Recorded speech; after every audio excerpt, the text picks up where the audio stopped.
Let's look at some Magic cards finally. I know you've been waiting all weekend to see what's going on with these cards. How people feel about them, how I feel about them, how you feel about them. Maybe you want me to validate your opinion. Maybe you want to argue. I like arguing with you sometimes. Friendly debates are fun. Down there in the comments section. And I think there's plenty to debate in this large batch of cards over the weekend. More cards than we've ever gotten for a weekend spoiler season before ever, because they were spoiling them at Magic 30 for the most part. And this is one of the least caught up spoiler seasons. I feel like most spoiler and preview outlets aren't really as caught up as they normally are because of sort of the chaos of the event and all that. So let's try and get caught up. Talk about some of the stuff from the weekend, starting with Soul Partition here. This is people call it a removal piece, but I'll call it a tempo piece that people have been really discussing over on the r/spikes message board. Soul Partition is 2 mana, 1 and a white for an instant, exile target non-land permanent. For as long as that card remains exiled, its owner may play it. A spell cast by an opponent this way costs 2 more to cast. So is the spell worth playing? Well, I think the farther back you go in terms of formats, you have better removal spells, right? And in Standard, you have Fateful Absence. And a large part of the conversation has been about whether or not you play this or Fateful and in what decks you do that, right? I think a lot of people are saying, and this jives with what I probably think people will do with this card, is that in sort of the white-based mid-range decks in the format, white-black, for instance, or even just the mono-white mid-range decks, the Boros-based mid-range decks. There's a lot of white-based mid-range in the format, despite the fact that it didn't perform very well at Worlds. Esper, that's a thing. And I think Esper is probably the number one deck you're going to be looking at and saying, like, is this better than Grasp? Is this better than Fateful Absence? The removal spells those decks already play. And in that deck specifically, you might be in the kind of spot where this is worth playing. You might. Now note that you can exile your own thing here and replay it for the same cost, because a spell cast by an opponent this way costs 2 more to cast. But if you recast the creature or whatever, non-land permanent, it costs you the same amount to recast. So this could see play in tempo decks like blue-white or Jeskai, stuff like that. If people are playing Monastery Swiftspear, Delver of Secrets, stuff like that. I've seen a lot of talk about this card seeing play in those decks, and I'm not 100% sure that I see it. I do see this scene play in some mid-range decks, which again, a lot of people don't envision, but I see this scene play in a fair number of mid-range decks that aren't even Esper, mostly because a lot of mid-range decks nowadays play creatures that have entered the battlefield value. So, if you're saving your guy and getting ETB value back again, that sounds pretty good to me, but you also have a chance to, exile your guys, especially if you're on the draw, exile your opponent's 3-drop on the draw, and it's a couple of turns before they can play it again, at which point you're getting on board, you're blowing past them in terms of tempo in competitive turn-based Magic, because Standard, Modern, all that, these are games of turns. Historic, it's a game of turns. All competitive Magic is. So is this worth paying 2 mana in the early game to take your opponent off of their turn 3 play or something, rather than just removing it entirely and giving them a card like you'd have to do with Fateful Absence?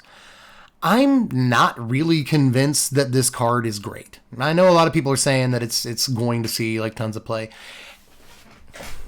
but those aren't the same statements. I think this card probably will see some play, but I'm still not super excited about this card. I'm really not. This feels, in some ways, like a suspended counterspell, or so, you know what I mean? Something like that.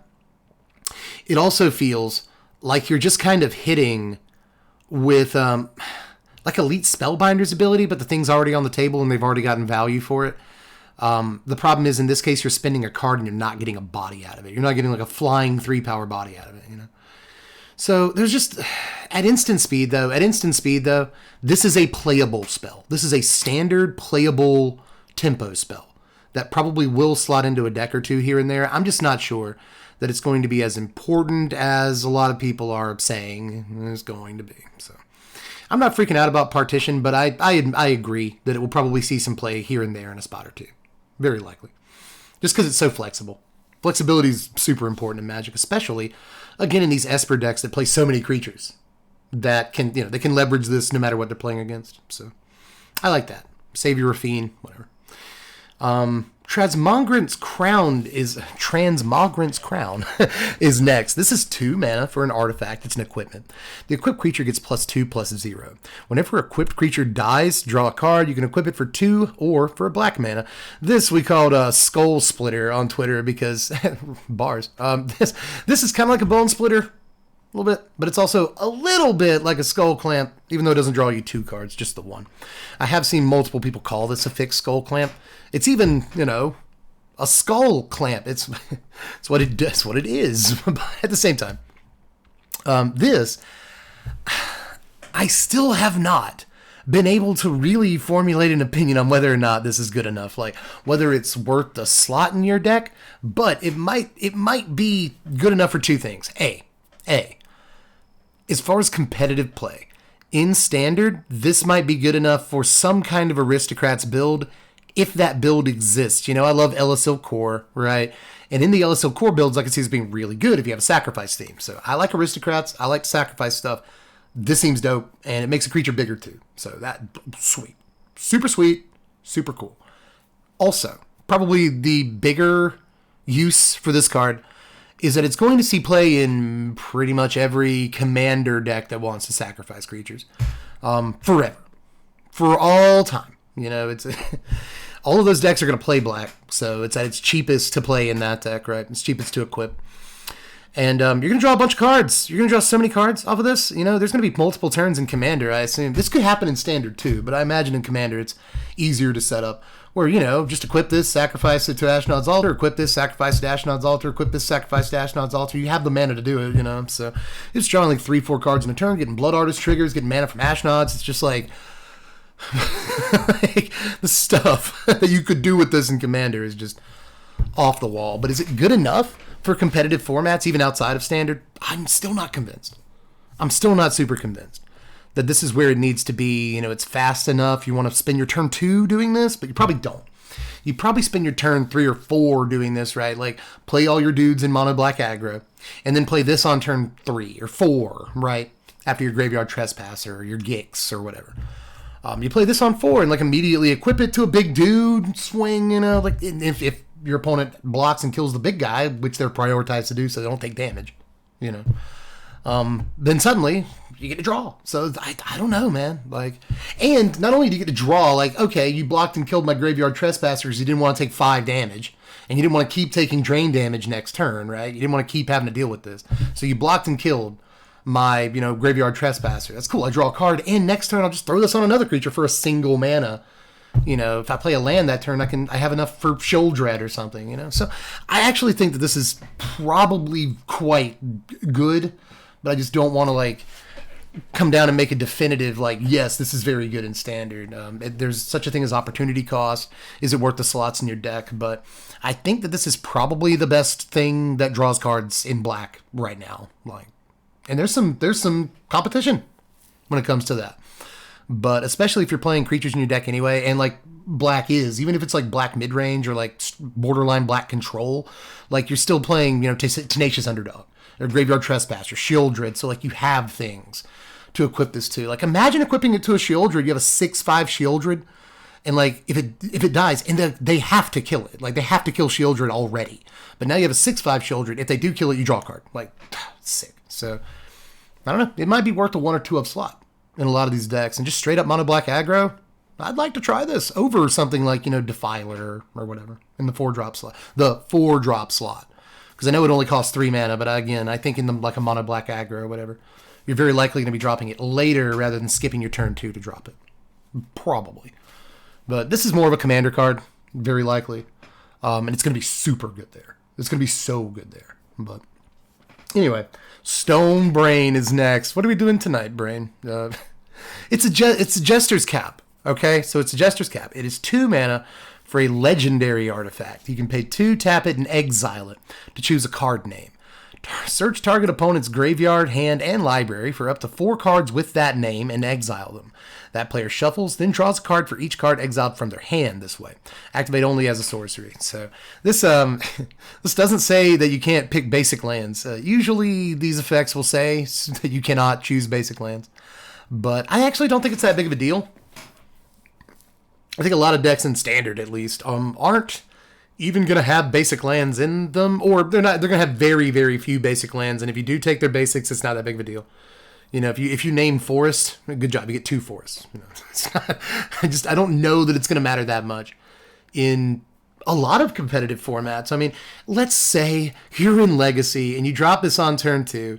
You spend your whole turn 2. Turn 3, you activate this, and you're almost spending your whole turn 3 to activate this, and you go get their, you know, islands. Like, you didn't even get all their islands. It's bad. If you're gonna use it to get their basic lands, I think 9 times out of 10 you spend 4 mana and probably 2.5 turns or 1.5 turns doing next to nothing. So you're just gonna get run over. I don't think it's that big of a deal that this doesn't say basic lands. I really don't. On the other hand, I think this is a sweet little sideboard card. And I say sideboard, I imagine you're going to get the occasional memer on Arena that plays this in the main deck, right? And then, like, by the time they can activate it, they know what card to name, you know? I assume that this is to keep them from having to ban stuff in the future. It's like, we've made, 12 bans in the last 4 years.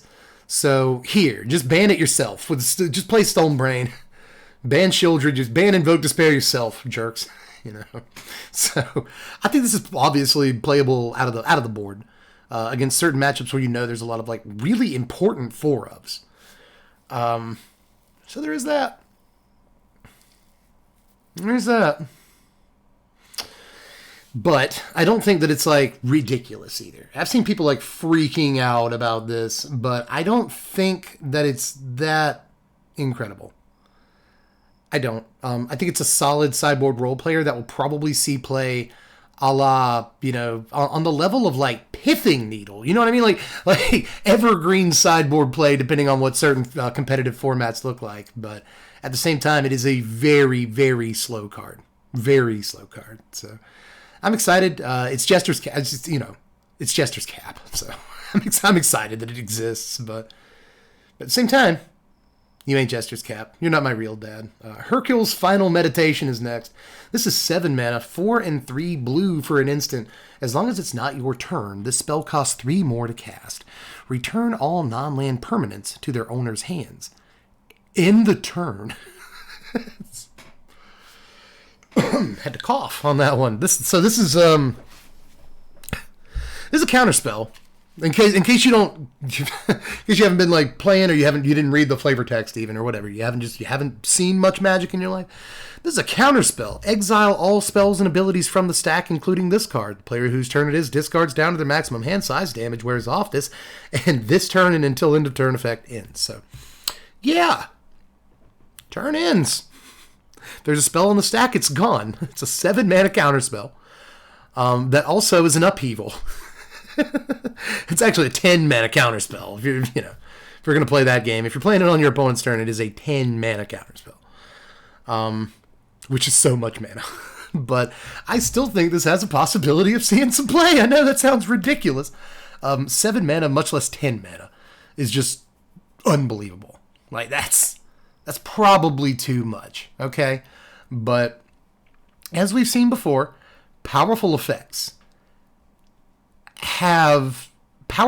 can basically cost infinite mana.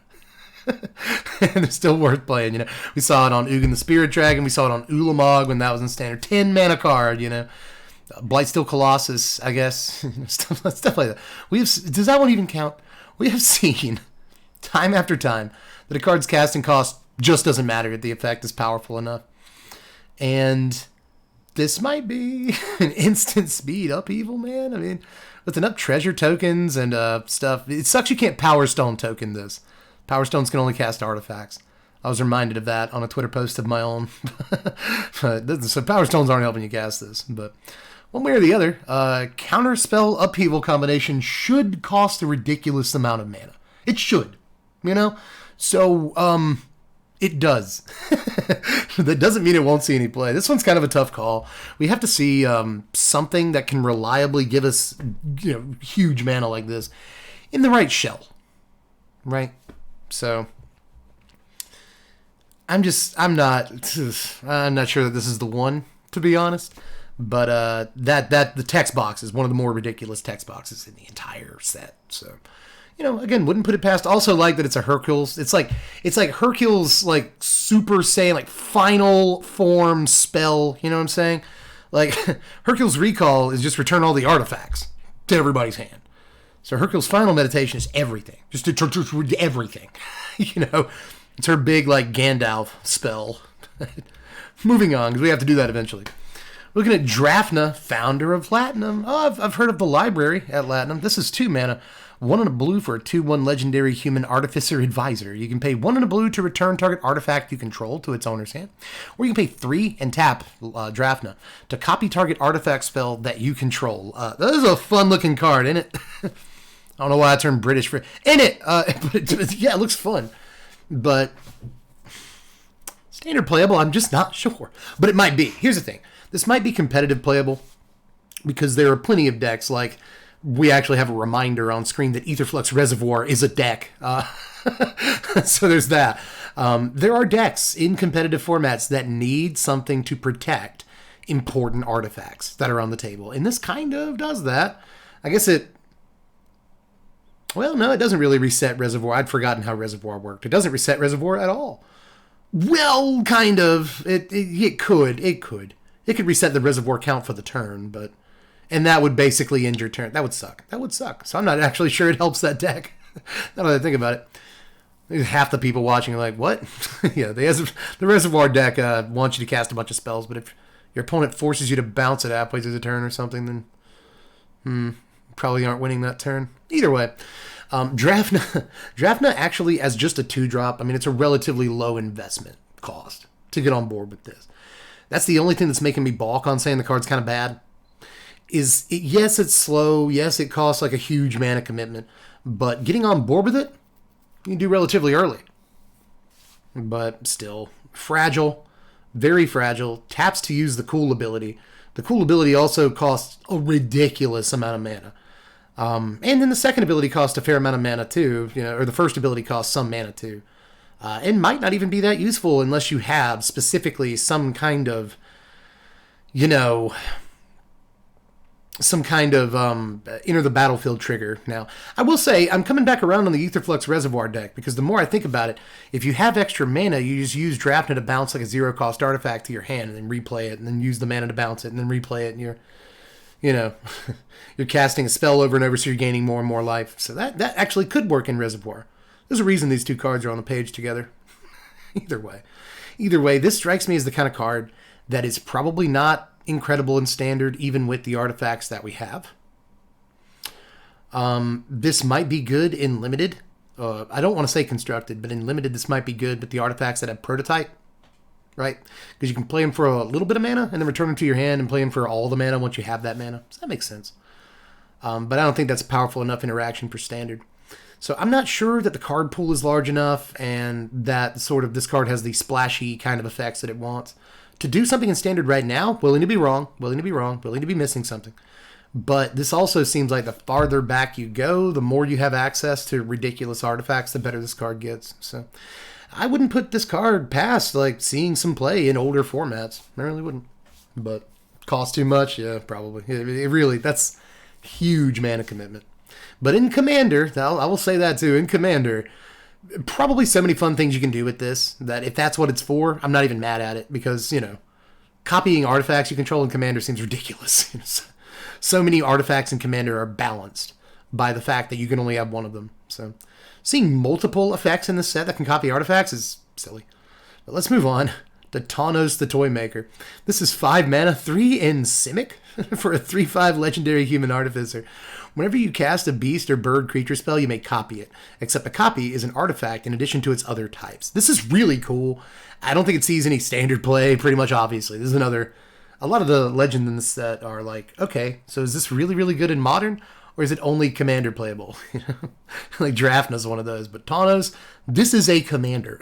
Almost certainly. I mean, we were going to try to make this work on stream. We'll build the Beast deck, we'll build the Bird deck, we'll build the Beast of Bird in deck. Thanks, Twitter, for that joke. But we'll build the decks. But I'm pretty sure that they're bad, and that this is a bad card. 5 mana. It's just in Simic. Come on. And I know, by the way, I put on Twitter that I never realized, I just never pictured Tanos being like Simic and caring about birds and beasts and people. Everyone gave me the opportunity took the opportunity to say, like, he used to be a Toymaker who loved nature. It's in the novel. It's like, I mean, I know he used to be a Toymaker. I guess I knew that about him, but and birds and beasts and stuff. I guess I knew these things. I just, even with that knowledge, I did not picture Tawnos as Simic. It just, I don't know. Something about it. But he's an artificer so blue, he loves nature so green. It makes sense. Anyway, moving on to Clay Revenant. Is this card good? This is just 1 mana for a 1/2 artifact creature. It's a golem that enters play tapped, and you can pay 2 and a black to return it from your graveyard to your hand. So it's the skeleton of the set, right? It's like the reassembling skeleton of the set. Only, or the persistent specimen. I feel like they print one in like every set now. But is it good? No. Probably not. I don't think that the artifact decks that might want to play a card like this in the 1-drop slot are playing black, but I might be wrong. People are talking about Grixis artifacts. So it's a possibility. But even then, I don't think it's going to have like a strong... Again, I could be wrong, but I don't think it's going to have a particularly strong sacrifice theme to where this is a playable card. You know, Cold Conscripts is already in the format. We already, I think, have other cards like this. I'm just not seeing it. I'm not seeing it. But maybe, again, if there's like a slight sacrifice theme you want to go by, or just an artifact payoff kind of theme that you want to use in draft or something, then Revenant seems good enough there, right? Role player and limited, but I'm not seeing too much play. I mean, I love cards like this. I really like cards like this. Yeah, somebody said maybe an Anvil, but exactly. That's the problem, is even in Anvil, which is like the perfect deck for it, it still kind of feels like, but it is an artifact sack to Anvil you can keep bringing back, so maybe that is like the thing you do with it, but even then, how many spots you devote to this in a deck that's already super tight? But it probably might go in. It might. That's a good take. Giant Growth is next. Card has existed since 1993. It's back in Standard. Usually when it is in Standard, it doesn't really tend to do much. So keep that in mind. But, you know, Giant Growth. It's a Lightning Bolt counterspell. So that's pretty good. Mistress Juggernaut is up next. This is 5 mana for a 5/3 artifact creature. It's the Juggernaut, B. It's a trample. Mistress Juggernaut attacks each turn of Fable, where I heard these text words before. And it also has Unearth 5 and a red. So it's not an old school Juggernaut, like is in the cube and all that. It costs 1 more mana than an old school Juggernaut. You see, the whole thing with old school Juggernaut is that there were basically no 4 mana 5 power creatures aside from Juggernaut and Juzumjin for the first few years of the game until like Balduvian Horde. And that's one of the reasons it was good. A 5 mana 5/3, like a 5 mana 5/3 in 1993 would have been like kind of fine if this card came out. It would have just been kind of fine. In 2022, this is not as good, but it does have Unearth. It does have Unearth, and it has Trample, which I don't think Juggernaut had. So Juggernaut couldn't be blocked by walls. That's the thing that it's trading. That's right. This just has straight up Trample, which is a just really very good ability. Trample's like second or third like best keyword ability. That's a tier list to do one day. Keyword ability tier list. Hexproof. I don't even want to get into it right now. Because if Hexproof is on the list, then Trample's like in the top 5. Now that I think about it, Trample's in the top 5. It's a really good keyword ability. But still, this is limited playable. And probably nothing more. Overwhelming Remorse is next. This is an interesting card. 5 mana, 4 and a black for an instant. This spell costs 1 less to cast for each creature card in your graveyard. Exile target creature or planeswalker. So it's like a Murderous Cut, except you don't have to delve for it, and it exiles. So this is going to be really good in decks where you might want to play Murderous Cut, but like you don't really want to delve away creatures with Murderous Cut, and there's a lot of decks like that. So I could see this seeing play in like Pioneer, Historic, Modern, maybe. I'm not too sure about going too far back with this, but this almost certainly sees Pioneer, Historic play because Murderous Cut sees a lot of play in those formats, and Murderous Cut sees play in Modern for what it's worth, here to there. So I think this is actually a really exciting, super spicy little removal spell here. And in Standard alone, just talking about my format, we have the green-black stick fingers, like Urborg Lorgoyf deck that plays like 30 creatures in it. I'm not sure. That's the push-pull with that deck. I'm not sure how many non-creature slots you have in that deck. And a lot of times you're already playing Oh God, what is it called? Dreadbore Harvest. It's not called Dreadbore Harvest. It's Ghoul Caller's Harvest. Sometimes you play a copy or two of that. Sometimes you play a copy or two of Diregraph Rebirth. Sometimes you play Teachings of the Kirin. You almost always play that card, which is great for getting cards into the graveyard, but not a creature itself once it is in the graveyard, so it doesn't count towards creatures. So there's some things in the Green-Black Stickfingers deck that kind of step on your toes, and you can't play too many non-creatures, but I still think at least a 2 of makes the cut, probably 3 or 4 in that deck, and you just cut accordingly, because this card just looks... At 1, even at 2 mana, this card is ridiculous. Exile, right? Come on. So... very niche card, very niche playable in very specific decks, but those decks are going to eat it up, and they exist in all formats. So, good card. This is modern playable. That's my hot take. I hope so. Let's look at Stern Lesson. I have tweeted about this card. This is 3 mana, 2 and a blue for an instant. Draw 2, discard a card. Create a tapped Power Stone token. It's an artifact with tap, add colorless. This mana cannot be spent to cast a non-artifact spell. So, at first I was getting visions in my head like Teamer, and you ramp into Titan of Industry, and you can't do that. You actually cannot do that. You have to cast artifacts with the Power Stone, which significantly weakens this card. Quite a bit. However, don't think it's bad. If there is some kind of, this sounds weird, but if there is some kind of artifact control deck, hear me out. This could see some play. We have seen things like Urza. Urza looks like he could go in a sort of very specific looking, artifact control deck, the likes of which we don't usually see. We have the Celestis, we have the 4 mana Teferi that untaps artifacts and stuff. Very control-y sort of Teferi untaps creatures too. So I could see something like this seeing play in exactly that deck. Just about exactly that deck. And again, if there are decks that play artifacts that want to play at instant speed, that want the refill, this does look super powerful. It's catalog. It's just catalog, but better. Just a better catalog that also creates Power Stone. And that's silly. That's just a silly magic card. But you have to be able to leverage the Power Stone, and there are ways to do that without casting artifacts. If you have, activated abilities that cost mana in your deck, you can use this mana on that. So that's kind of good if you have things to use it on. Is all I'm saying, but you absolutely can't just cast like Titan of Industry with Power Stones. Which does make the card suck a little harder, but still, the card does not suck. Card does not suck. But we'll move on to Tokasia's Amulet. This is 5 mana for a 4/4 artifact construct, and when it leaves the battlefield, you gain 2 life. You can also unearth it for 3 and a white. I actually think this is reasonable, but still not strong enough to see standard play. You know what I look at? You know what I see when I look at this? A little bit? Don't get on to me too much. I see a Siege Rhino when I look at this. Only a Siege Rhino that is underpowered in terms of its PT, its casting. It's underpowered in every way. But it unearths. Siege Rhino doesn't do that, you see. I think this is actually kind of neat. It won't see any play in Standard. I'm almost sure that it won't see any play in Standard. And I don't think it's going to be like a super important common in Limited because it costs so much, right? However, I think that it might be better in Limited than it might look, because a 5 mana 4/4 is fine. If your opponent does kill it, which they're somewhat prioritized to do, you gain 2. You unearth it, swing him your 4/4. You might make them trade, and you gain 2. Total of 4 life off the Amulet.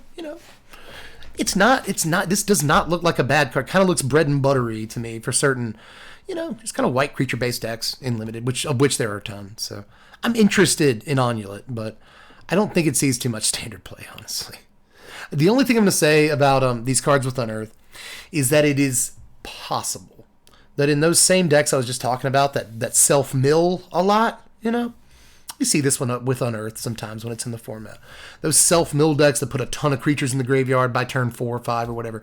Well, you just unearth it out. And you swing with a 4/4, you gain 2. It's kind of like a Workshop War Chief a little. It's kind of, you want to look at it sideways. So in decks that are putting stuff in their graveyard anyway, I could see prioritizing something like this as like a 1 or 2 of. It's like, I need some life, or I need some aggression, and this will help me do that for 4 mana 4/4 gain 2, sure, But I don't think it's going to act in that role, not really. But Yotian Dissident is next. This is 2 mana, a green and a white. For a human artificer, it's a 1/1. But whenever an artifact enters the battlefield under your control, you put a +1/+1 counter on target creature you control. So it's Generous Visitor for artifacts that costs an extra white mana. Lame, but you could also look at this as a patchwork automaton that doesn't have ward and costs specific colors of mana. Lame. Just no matter how you want to, no matter how you look at it, there's a better card in standard, to compare it to, or a card that, does something similar, in this case, Visitor, with enchantments, but it costs less mana. Which just kind of sucks. I mean, with so many cheap artifacts, though, and their artifacts tend to be more plentiful and, in a lot of cases, cheaper than enchantments. To play good ones, so I can see why they felt like they had to make this 2 mana, but I cannot stand that it's green-white. Because, the artifacts deck sure doesn't look like it's green-white. Not really, not quite, but maybe, maybe it is. Maybe it's Bant, or maybe it's Naya. So it's possible that this card is, really worth playing, and between this and Automaton, you're going to get a creature that's going to get huge, starting on turn 3. You'll play it on turn 2. So I could see that. And the cool thing about this, as compared to Automaton, is that this can spread the love. This puts counters anywhere that you want to put counters. So, you can double time your Patchwork Automaton, and that seems kind of good, too. So, I wouldn't put it past seeing play, but this is another one where, this is commander playable in a deck here or there. But for right now, I'm just not convinced that the deck that would want this is green-white or can reliably cast it on turn 1, or on turn 2, rather. But if you try to force it, is it worth forcing, to just die, 2 mana 1/1? I don't know. I've been scarred a little bit because Patchwork Automaton almost always dies, and it's got ward too. But maybe, I guess the idea is that this can spread the love before it dies. If you put the +1/+1 counter on something else and your opponent kills this, you still got value out of it. Whereas your Automaton, not the same. So, there are pros and cons both ways, and I do like the card. I'm giving the impression I don't like the card. I do like the fact that there's a 2 mana guy with this text box. That's good. But I worry. I worry the card might not be quite there. And that's because I've become a lot more critical, lately, I feel like. There was a time a few years ago when if I saw this card pop up in my spoiler feed, I'd be like, do you guys understand how good this card is? I'm just not, I don't know about this one, but this is another one that, if I'm playing green, white, and artifacts and commander, yeah, I'll play this card.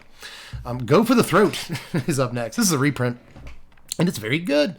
There's probably going to be the odd artifact creature in standard, right? Definitely. But from what I've seen, there's only 1 or 2 creatures that I'm really worried about that this doesn't kill.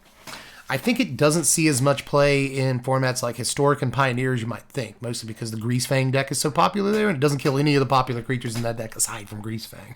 It does kill Greasefang, but it doesn't kill the Chariot or the Parhelion or anything like that. So, kind of a push-pull there. But in Standard, great removal spell. This is going to eventually replace Infernal Grasp, although I do think that in the early days of this format, people testing the waters, seeing how many artifact creatures are being played, it's actually smart to keep playing Grasp.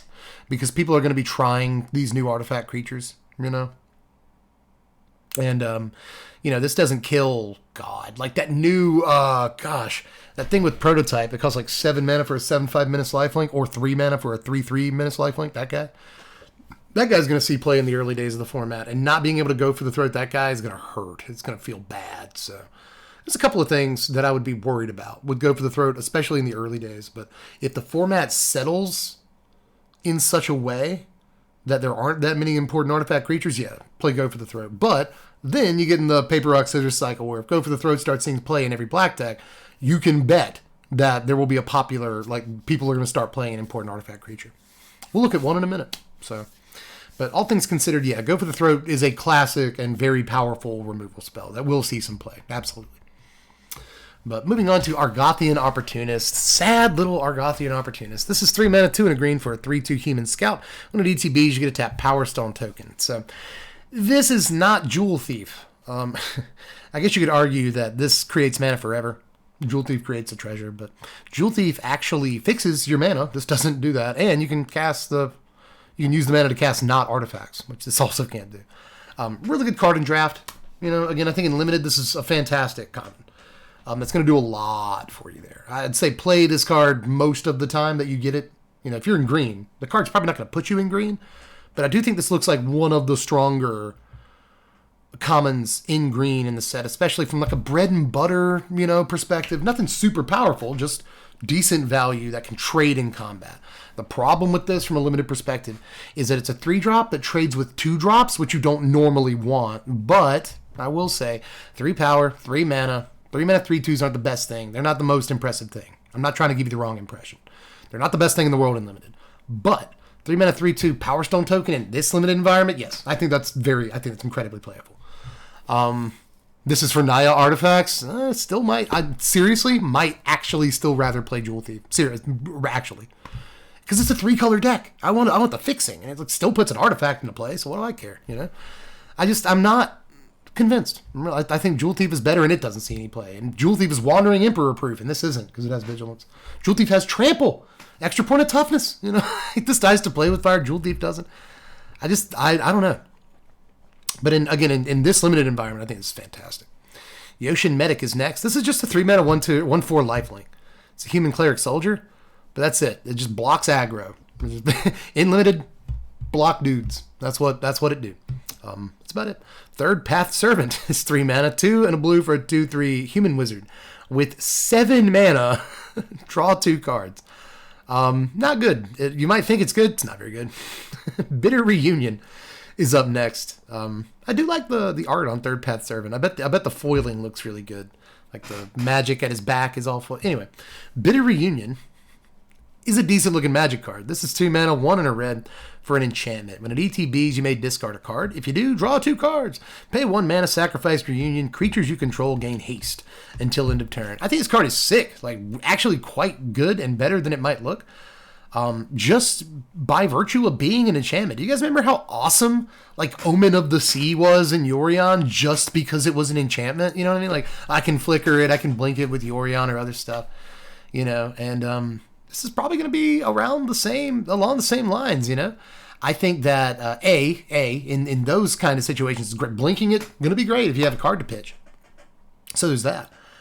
But also, you know, anytime you can bounce it, sacrificing it to, say, a Spirit Sister's Call, you know, and getting back a better enchantment from your graveyard. Can't do that with a Tormenting Voice, you know what I mean? So I think this is actually, like, really neat. It has tons of value on it, just, again, by virtue of being a permanent on the battlefield that can be sacrificed for value when you need a permanent. You know what I mean? Like, let's say I have a Braids. And my opponent has a Wedding Announcement. I'll just sacrifice my Bitter Reunion, get rid of your Wedding Announcement. That sounds like a pretty good trade to me, unless they don't want to do that. But then I get to, you know, draw a card and stuff. So I don't know. It could be. I wasn't doing anything else with the Bitter Reunion unless I was. Because this also sacks to give haste. That means a couple of things.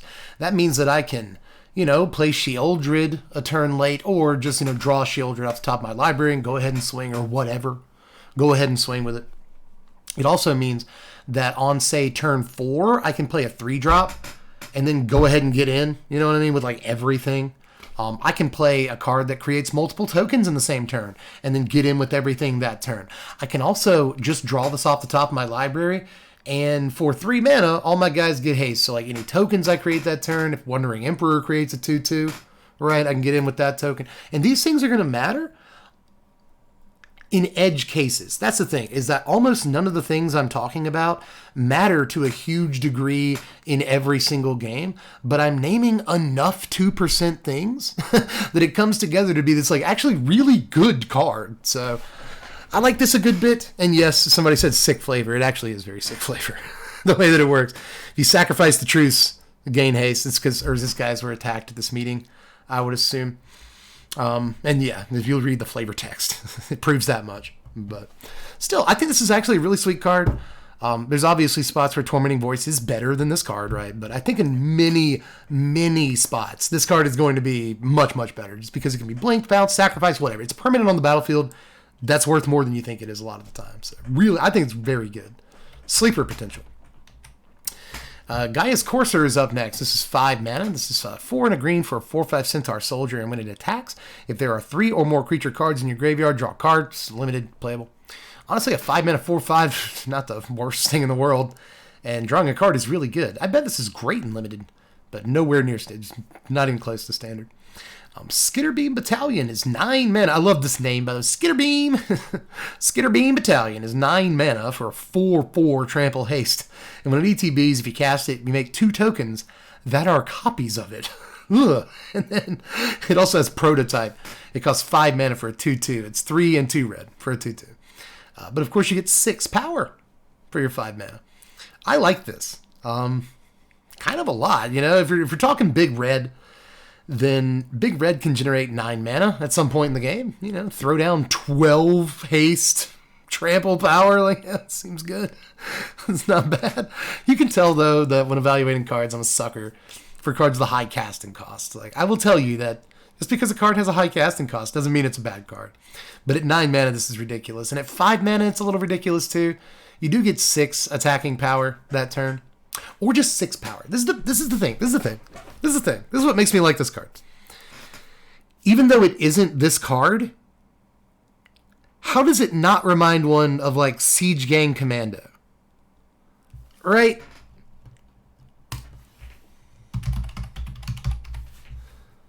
Siege Gefang.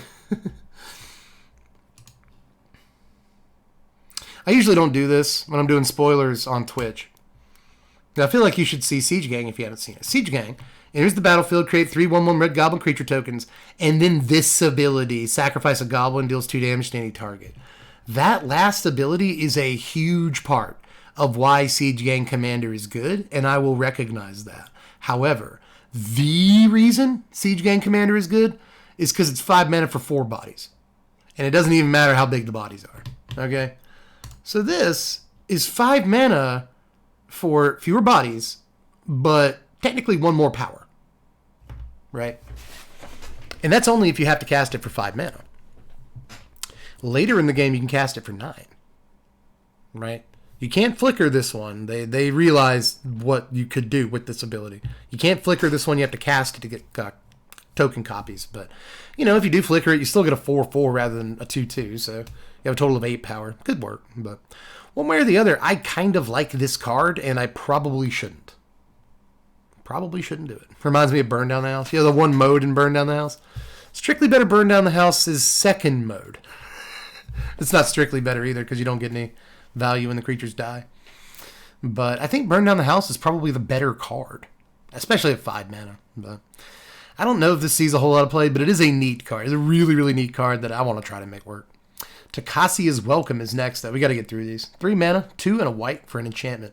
Whenever 1 or more creatures with mana value 3 or less enter the battlefield under your control, draw a card. But this ability only triggers once each turn. Wonk. But this is one of those where it has to only trigger once each turn. It has to. Or it would just be kind of ridiculously broken. So, Welcoming Vampire. But not Welcoming Vampire. Because Welcoming Vampire is power 2 or less. This is mana value 3 or less, so it will trigger more often. This will trigger off of Welcoming Vampire. But of course, Welcoming Vampire will also trigger off of Welcoming Vampire. But anyway, I digress. This is still a neat card. Good enough in Commander. Right? I mean, I will say, I haven't said that about a card in like 8 or so cards. So there is that.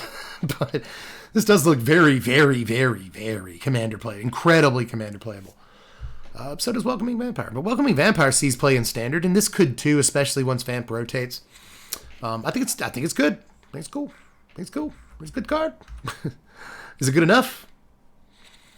3 mana do nothing? We'll see. Like, at least Welcoming Vampire puts a flying body on the table, you know? Kayla's Reconstruction, y'all. I'm excited about this, even though I think it might be kind of bad. It is 3 mana and X. 3 white and X for sorcery. Look at the top 7 cards of your library. Put up to X artifact and or creature cards with mana value X or 3. Mana value 3 or less. Woo, I don't want to misread this one. Look at the top 7 cards of your, no matter how much mana you spend, no matter what X equals, look at the top 7 cards of your library. Put up to X artifact and or creature cards with mana value 3 or less from among them onto the battlefield. but the rest on the bottom of your library in a random order. I called this Storm the Lestival on Twitter, and I'm sticking by that. I don't know that it's quite as good as Storm, but obviously it has the potential to be slightly better. However, it has the potential to be way worse, too. This does not hit off of lands, which Storm does. It's really hard to whiff a Storm the Festival completely. Whereas it's possible to just whiff this, like 5 lands and 2 5-drops. Whoops, 5 lands, a 5-drop, and another copy of Reconstruction. Whoops, I guess you spent a bunch of mana for nothing. What mana value then is this best at? Because you don't want to spend 10 mana. You don't want to spend 7 mana for X on this, because it's very unlikely that all 7 of the top cards of your library are going to be 3-drops, artifacts and creatures for that matter. You can't get notably, you can't get Wedding Announcement off of this. So that sucks. You can't get Fable of the Mirror Breaker off of this, which sucks, So how good is it really? Being able to, I would assume 6. I would assume X equals 3 is probably what you're doing. You're trying to get 9 mana value out of this. And even if you get, 8 mana value out of it, right? 2 3-drops and well, actually it'd be 3, yeah, it'd be 8. You get 2 3-drops and a 2-drop, even if you get 8 mana value, you're still getting more mana value, right? And you're exploding onto the board. If you get 3 things off of this, I think you're doing really well. If you make X equal 4, and the total mana cost then is 7, you might get 4 things, you might not. But if you get 4 things, card's probably good. However, feels like it should be an instant. I think it would be actually super busted at instant speed. Probably not as good as oh goodness. Somebody tell me the card I'm thinking of. 4 mana, instant speed, 3 and a green. Look at the top 5 cards of your library. Put 2 creatures with power 3 with casting cost 3 or less onto the battlefield. Coco, Collected Company. Thank you, God. Why couldn't I remember the card for a second? Yeah, if it were instant speed, it would be in the neighborhood of Coco. Yeah, yes, I was thinking about that. Everyone's trying to tell me yes. I was thinking about that card. At sorcery speed, it's nowhere close. The whole thing with Coco is that it's instant speed. I am in love with the Coco. I was back in the day. Now I've forgotten its name. How sad is that? But Kayla's Reconstruction is not that card. And I'm afraid that it's not even Storm the Festival, to be honest. But I like it. This is one of those cards I really, really like. But I don't know how actually playable the card is. But cards with this text box can always surprise you. These can always be really, really good. But something's telling me it's fine. It's fine. It's just okay. We'll see. There's a mono-white control deck right now that this might get tried in. But again, that deck plays Wedding Announcement, Restoration of Iganjo, and a bunch of other hits that this doesn't hit. And that kind of sucks. But we'll move on to Clay Champion over here. This is a card a lot of people have been just going crazy about. This is X and 4 for an artifact creature. It's a construct and it's a 2/2, but don't be fooled. It probably won't be for long. Clay Champion enters the battlefield with 3 +1/+1 counters on it for each double green spent to cast it. When Clay Champion ETBs, choose up to 2 other target creatures you control. For each white spent to cast Clay Champion, put a +1/+1 counter on each of those creatures. So this is neat, man. So you spend 4 mana on it. Let's say you spend 4 green mana on it. You have an 8/8. You have a mini Gigantosaur, right? Instead of 5 mana 10/10, you have a 4 mana 8/8. And that 1 less mana could make actually a huge difference in terms of making a vanilla creature playable. Because even a vanilla 8/8 is nuts, You guys remember Rotting Regisaur? 3 mana 7/6, discard a card during your upkeep, and the best decks were able to leverage that discard, or at the very least not be losing a card on the discard. But remember, if you're playing Rotting Regisaur and you're playing in such a way that you're not losing a card on the discard that you can play out of your graveyard, whatever, then that you're just working your way up to a vanilla 7/6 at that point. At that point, you know what I'm saying? So a 4 mana 8/8, is that worth it? I don't know. I'm not 100% sure, honestly. I'm not a huge fan of vanilla creatures in Standard, especially once you do start getting to 4 and 5 mana. However, what this gives me vibes of, my first thought when I saw this was it's a super beefy Intrepid Adversary, right? because if I spend a bunch of extra mana, I can give a bunch of my other creatures +1/+1. So that's a thing. But not in terms of function. Not in terms of function. But in terms of, like, power level. How people evaluate this card during preview season versus how it performs in Standard at large. This card reminds me of Hydroid Krasis. Because when Hydroid Krasis got spoiled, everyone said it probably wasn't very good. I don't know if you remember that, because it's easy to revise history and all that. But during spoiler season, people were on the fence about Hydroid Krasis. Even I even think I say in the top 25 video for the set that I wanted to put this card higher up on the list, but it ended up as like my number 12. And even then, that was me having more faith in it than the rest of the Magic evaluating community seemed to have. But I really wanted to put this card in my top 5. And it turns out I should have just made it number 1. Because Hydroid Krasis was nuts. It was just nutso to butso. This card doesn't cost double X, but it effectively does. When it ETBs, when you cast the spell, you gain half X life, draw half X cards. But its power toughness is equal to X, and it has flying trample. So a lot of people thought this card was just meh, not very good. Oh, I draw half, so I spend 1 million mana, I draw 2 cards. It turned out that was good enough. It turned out the secret to Hydroid Krasis' playability was its scalability. Not a lizard or Hydra joke or anything. It was just it was extremely scalable to any point in the game. There were many, 4 mana Hydroid Krasises cast in Standard. 2/2s, draw a card. Yeah, a lot. Many were cast in Standard. But also, many, 6/6, draw 3 cards were cast as well. So it was the scalability of this card that mattered the most. And I think that might be the same with Clay Champion. You don't draw cards. You don't gain life.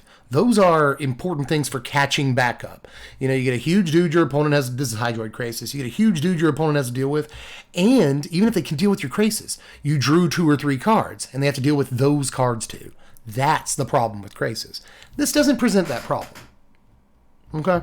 So there's that. I want to keep that 100, So it's probably nowhere near as good as Krasis to be compared to it.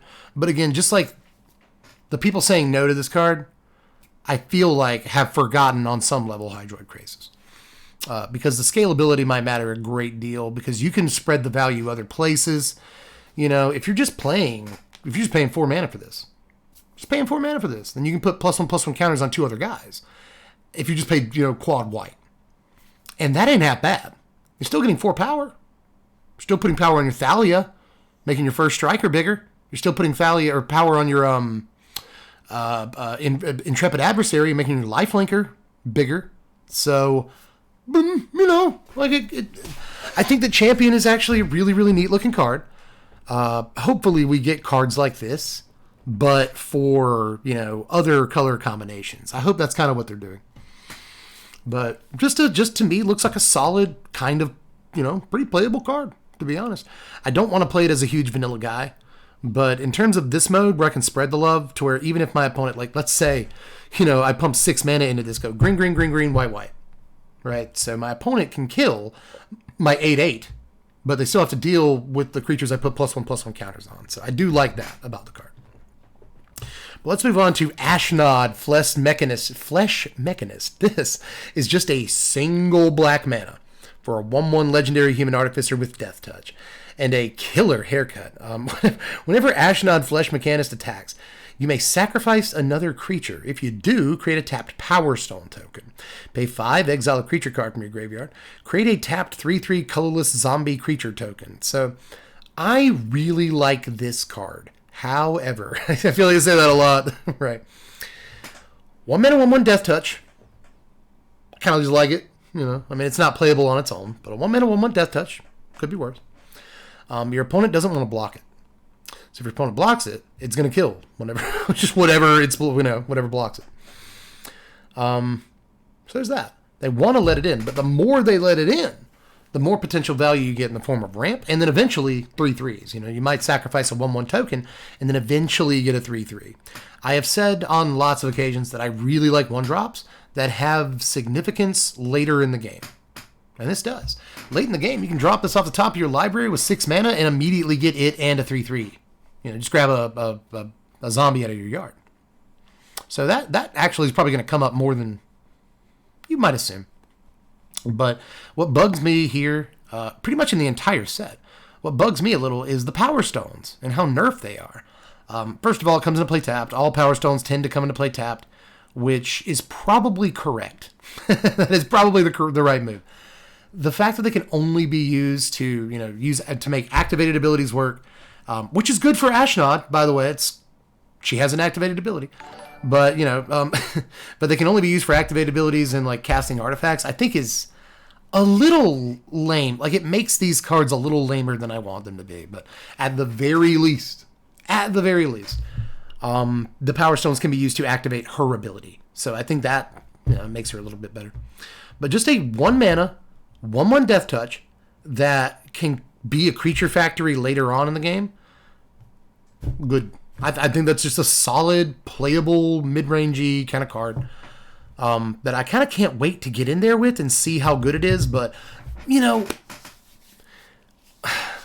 it's not that Mono Black needs good 1-drops or anything. I mean, they have Cold Conscripts, and most Mono Black decks don't even play that, But in kind of again, like those Stick Fingers decks that we were talking about earlier that need ways to get creatures in the graveyard, or they have tons of creatures in the graveyard, this can leverage that really easily.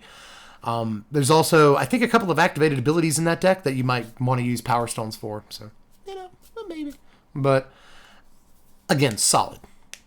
This sees play, I think, because it's solid, and not necessarily because there's a deck out there that, well, let me put it that way. I think that's a better way to say it. This may see play, not because it's like ultra powerful in a vacuum or anything, but because it does so many little things. It does so many little things at such a relatively low starting cost. Again, the investment to get in is low. But I think Ashnod sees some amount of play, which is really cool.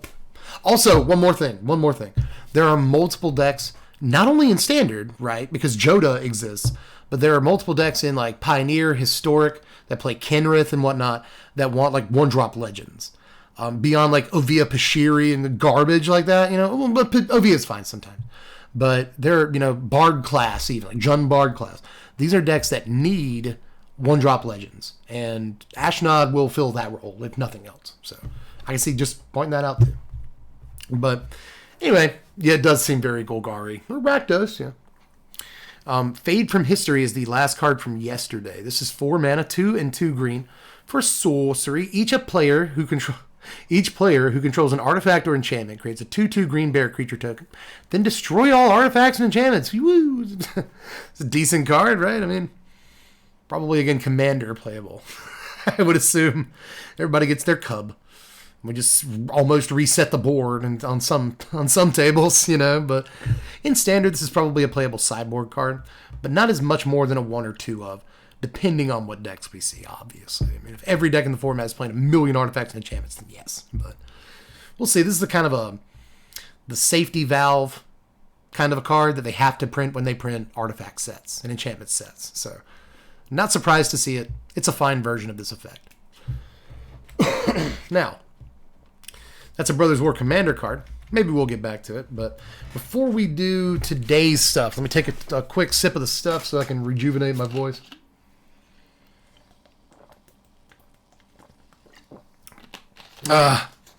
Sorry, it was really terrible noise right in your ear holes. Especially if you're on headphones. Clear the old throat ski.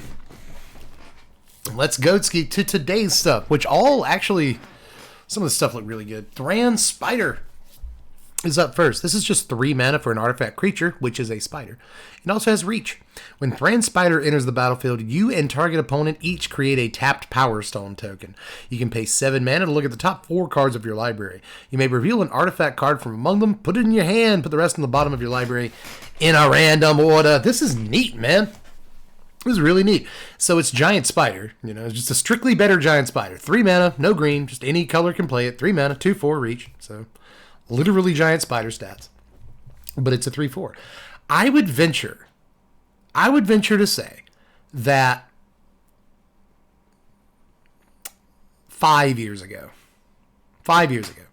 just a 3 mana 2/4 reach that any deck can play, a lot of decks might try it. You know what I mean? But the fact that this gives both you and your opponent a Power Stone token is really neat. It seems like that symmetry is bad, especially considering your opponent gets to untap with their Power Stone first. In most, unless you cast this as Flash or something. Your opponent gets to use their Power Stone first. That's lame. But, Ski, this actually has something to leverage the Power Stone token built into it, which I think is kind of neat. Like if you get the Power Stone token and untap with it, the ability kind of costs 6 in the Power Stone that you got.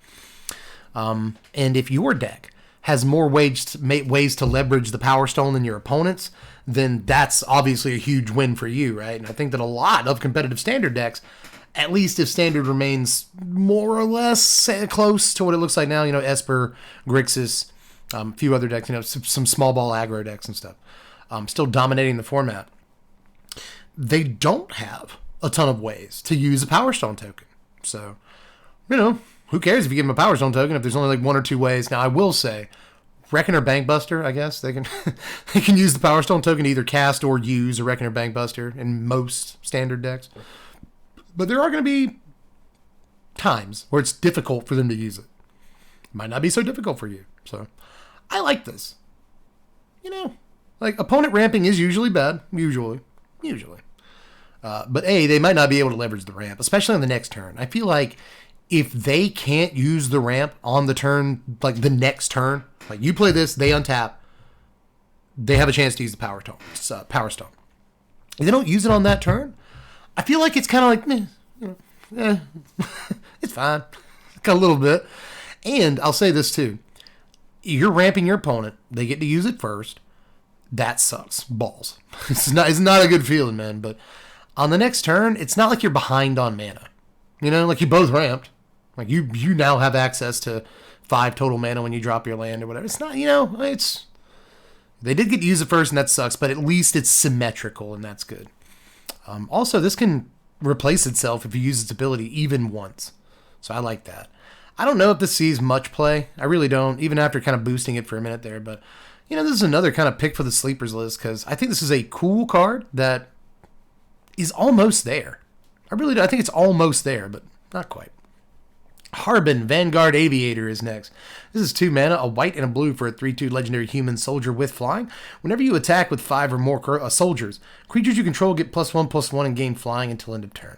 Am I dumb or is this just stupid? Like, it's just bonkers. It's just a ridiculous magic card. Is it me or is a 2 mana 3/2 flyer kind of just good? Like if they just printed it as just a 3 mana 2/3 flyer or 3/2 flyer, would that kind of be good enough to see play? Right there. It dies to play with fire, I guess. But no, it has more text. It has hey, splash blue in your soldier's deck text. Because if you can even if this is the only blue card in your soldier's deck, I think you're doing fine. I think you're good. Also, it's human, so you don't even have to have blue sources. Just play Catilda. It's not a haha. That's what you're doing. It's a Catilda soldier's deck, and you tap a human to cast this because you have a Catilda out. Wait, does Catilda tap? Do they tap for any mana, or do they only tap for like blue and white or green and white?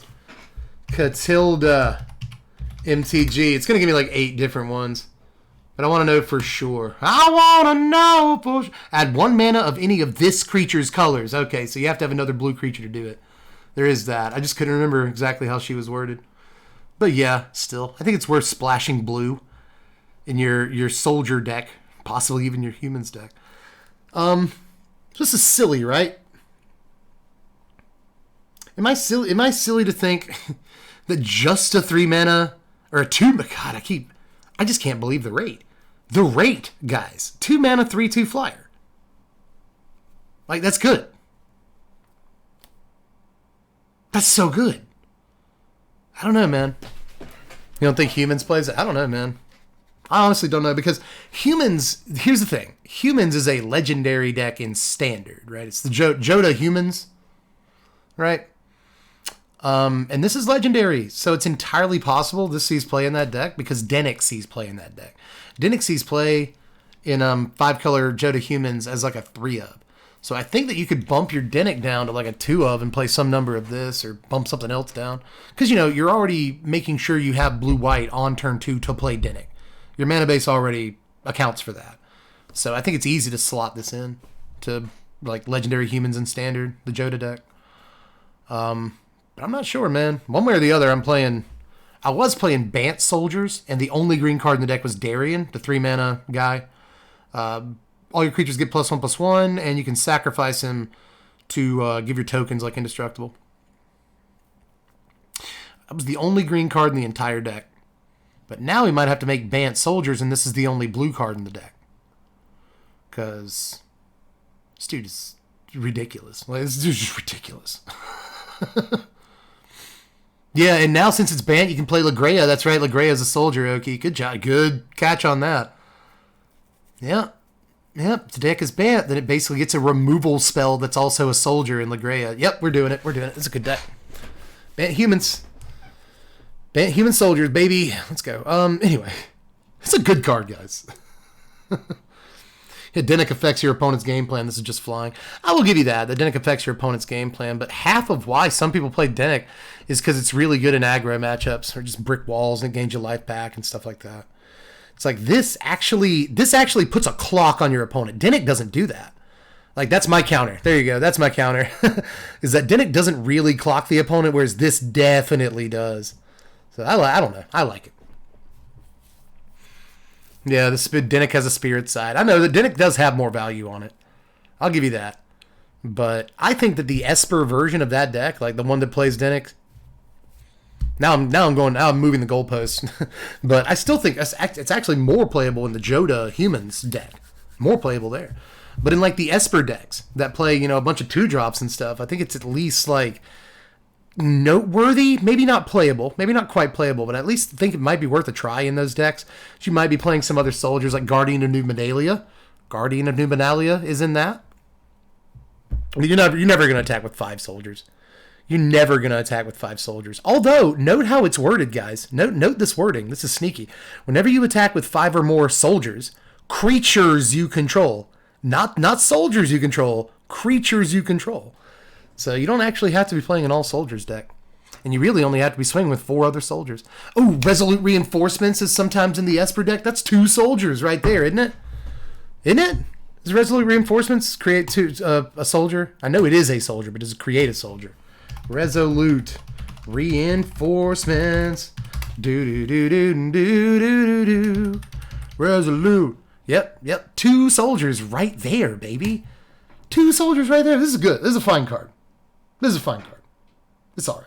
Yeah, imagine just dropping it, not on turn 2, but on the turn you're going to attack with 5 soldiers. So you just win the game off the top of your library. Like, let's go. This is fine. Not bad. But again, I think increasing the clock is going to matter too. I think it's okay.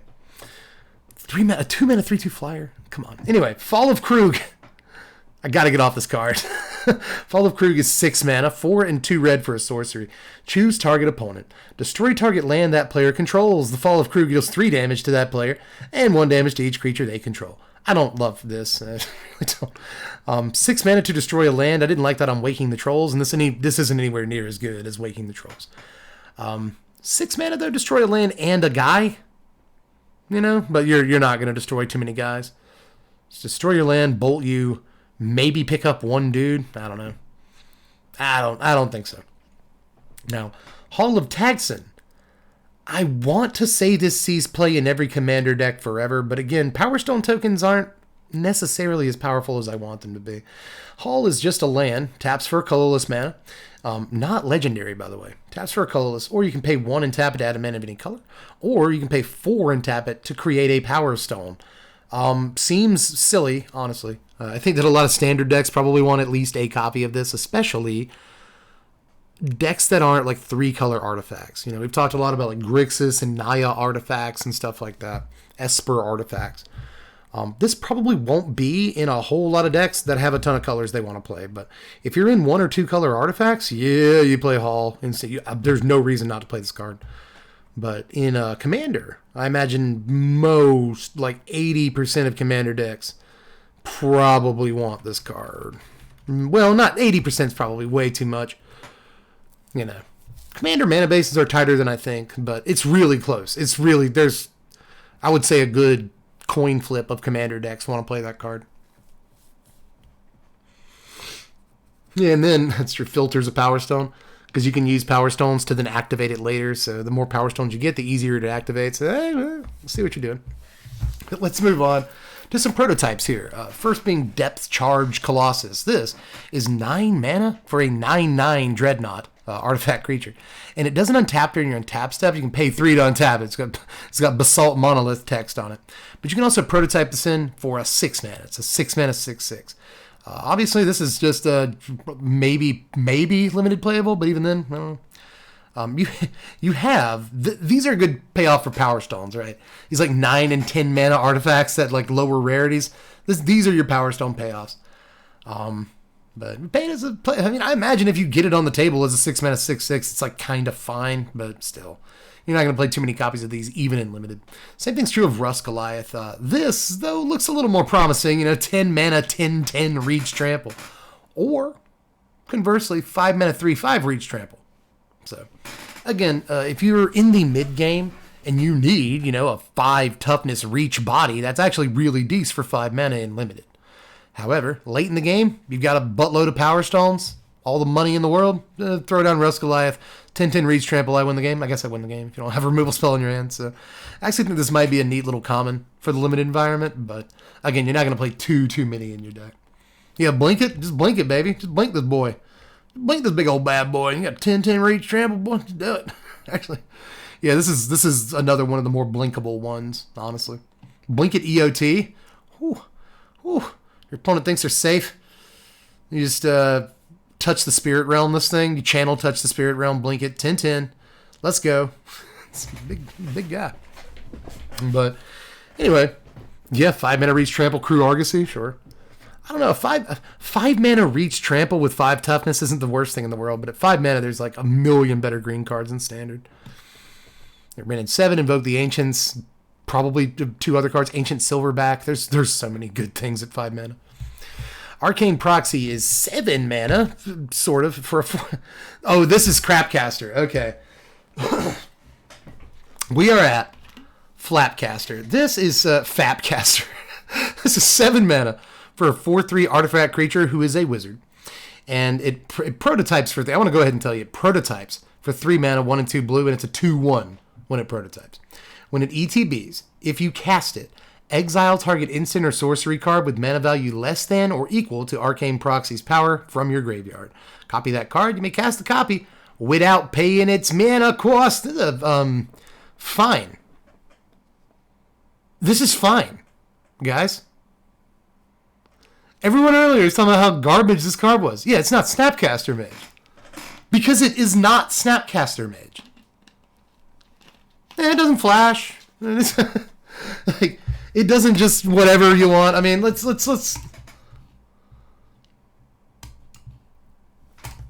Snapcaster Mage. Okay, because I know there's going to be some people that have just never seen this card. When it ETBs, it's got flash. When it ETBs, exile target instant or sorcery card in your graveyard, gains flashback till end of turn. Flashback cost equal to its mana cost. So you still have to pay the mana cost of the card. You still have to pay the mana cost. You may cast the copy without paying its mana cost. So let's say with Snapcaster. What are the most popular cards to replay with a Snapcaster throughout the history of Snapcaster, right? Cheap card draw spells like Brainstorm. Cheap removal spells like Lightning Bolt, right? Stuff like that. You're usually paying 3 mana for a Snapcaster Mage. You're usually effectively playing 4 mana for a 3 or 4, right? For a Snapcaster. And that's because you're casting a 1 or 2 cost art or instant or sorcery out of your yard. This does the same thing. It just doesn't have flash and costs an extra mana. In standard, that's a fine card. That's a fine card. It's not great. It's not great, but it's not garbage. It really isn't. Being able to get your little 3-mana 2/1 that recasts Fading Hope out of your yard? Does that sound that bad? Does that sound that terrible? Not really. Not really. You know, it's not Torrential Gearhulk either. It's not that. But, you know, this isn't going to recast a counterspell. That was the other thing I should have mentioned with Snapcaster, is that Snapcaster often recasts counterspells. This isn't going to do that either. And I think that's what people hate about it. You know, I think people used to playing with Snapcaster are going to hate this card. We're just under-evaluated. I'm not even thinking it's going to see all the standard play in the world, but it probably sees some. Probably sees some. You know, yeah, Red Adversary kind of. Yeah. Look at it that way. That card costs 5 total mana to recast I'll Play with Fire. This costs 3 mana to recast Play with Fire.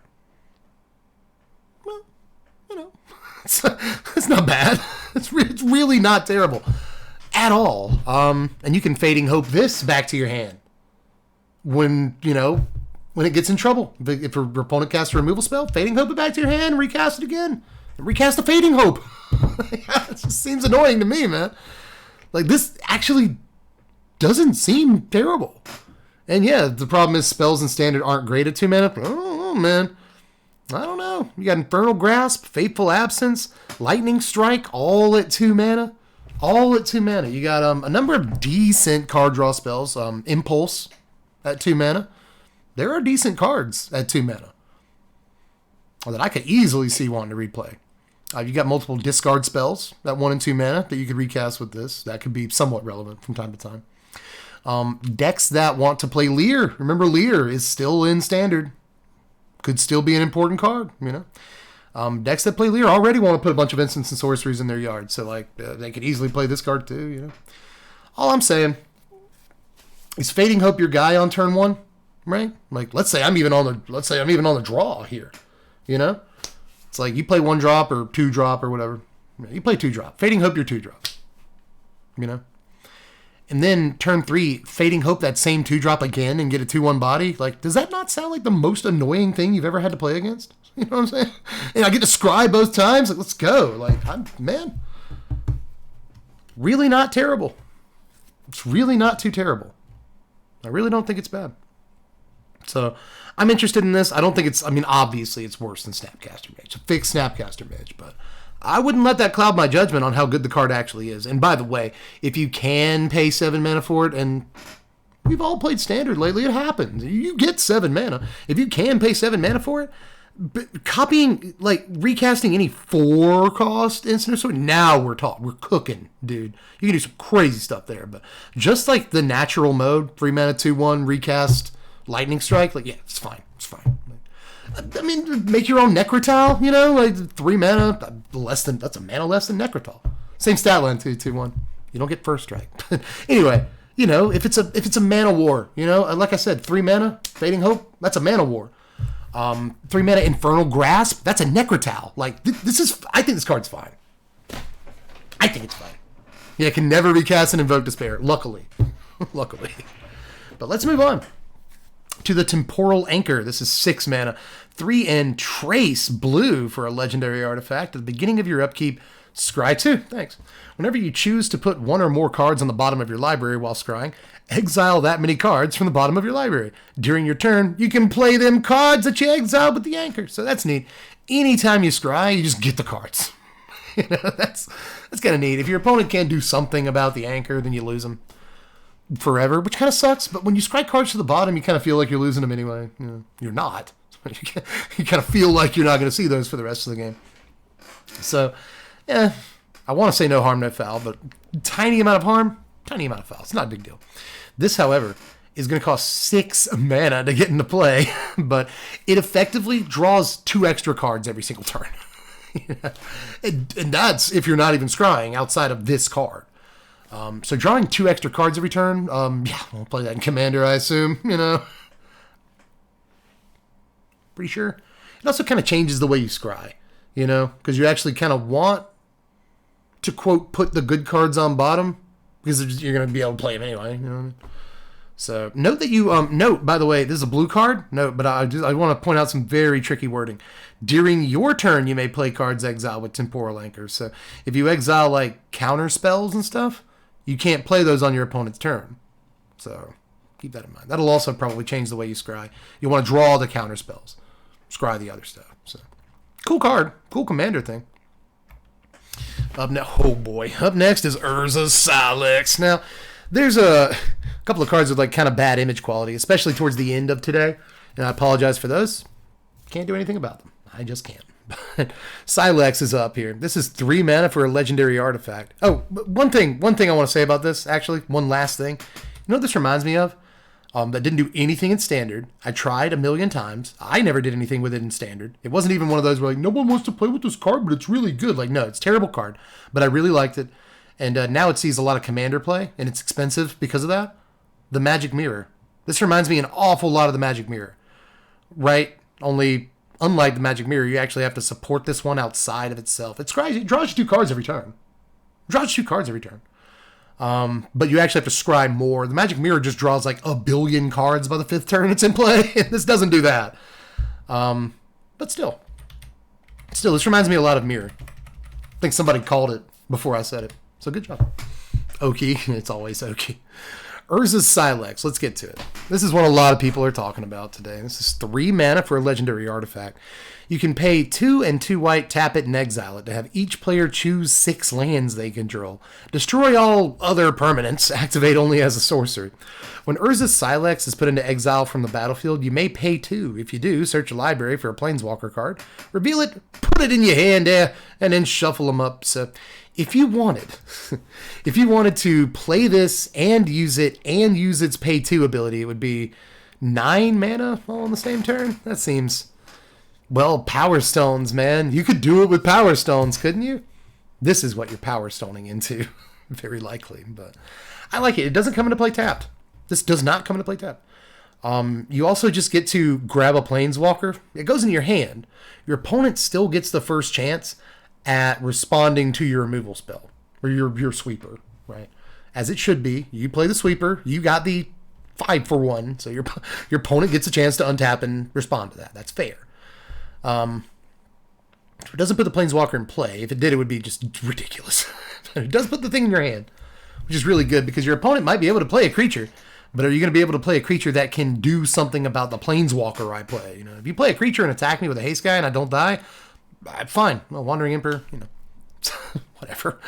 Actually, and obviously this is the same color as Wandering Emperor, so I bring it up. I think that this is somewhat playable, although, you know, all night I've been saying I think this card is better in this situation than you might think. This card is more playable than you might think. This is one of those where I kind of think it's less playable than you think, to be honest. I'm really not, like, convinced. Destroy all non-land permanents is a ridiculous line of text. It just is a very good line of text. And there's not a ton of great indestructible outside of, like, Guardian in the format. So this could see some play. You know, play it on 3, pop it on 4. Let's go. You know, if you draw it late in the game, it could even take some lands with it. Like I said, we've all played Standard recently. We've all seen boards with like 9 lands in play on either side or more. So like this will take some lands with it. Sometimes it will. See it on stream. However, it's still fairly slow. Off the top of your library, how many times against aggro have you needed to draw the sweeper? I got to draw the sweeper this turn, guys. I got to draw it or I'm dead. You know, it's like every other game against aggro, you know. Well, you know, draw this on turn 4, still dead. So I'm not like super convinced that this is actually like incredible. I know that it looks incredible. May even see some Standard play. Probably will. But I'm not sure that it's the like world-ending thing. You know? I'm not super sure. You can blink it for the Planeswalker tutor. That's true. Whenever it's put into exile from the battlefield, you may pay 2 to search your library for a Planeswalker. That's true. So you blink it with like Touch the Spirit Realm, and you pay 2. That's cute. I think that's cute. That's not bad. Let's go. Mono white Planeswalkers or like blue white Planeswalkers. You got me. I had not thought of that. That's very cute. I like that. Yeah, by lore, it actually is world ending. Exactly, it's supposed to be. But I don't know. I just there's a point at some point during spoiler season, part of me wants to be like, that's a sweeper. You know, it's just a sweeper. It'll have some, relevance, but at the end of the day, it's a sweeper. But let's take a look at Saheeli Filigree Master. This is a terrible looking image quality. I apologize for that. This is 4 mana, 2 white or 2 red, blue. Why can't I read casting cost? 2 red and blue. 2 is it? For a 3 loyalty planeswalker with +1, scry 1. You may tap an untapped artifact you control. If you do, draw a card. -2. Create 2 1/1 colorless Thopter artifact creature tokens with fly in to gain haste till end of turn. -4. 4. You get an emblem with artifact creatures you control, get +1/+1, and artifact spells you cast cost 1 less to cast. So super easy to get that ultimate, but it's going to be like turn 6 before you get to it. So it's not as fast as it looks in your artifact aggro deck. Also, you really want to get the 2 Thopters and then get the ultimate, but it makes it really difficult to get to the ultimate once you've gotten the 2 Thopters, and that's kind of lame. But I do think the 2 Thopters is probably the best mode on this card.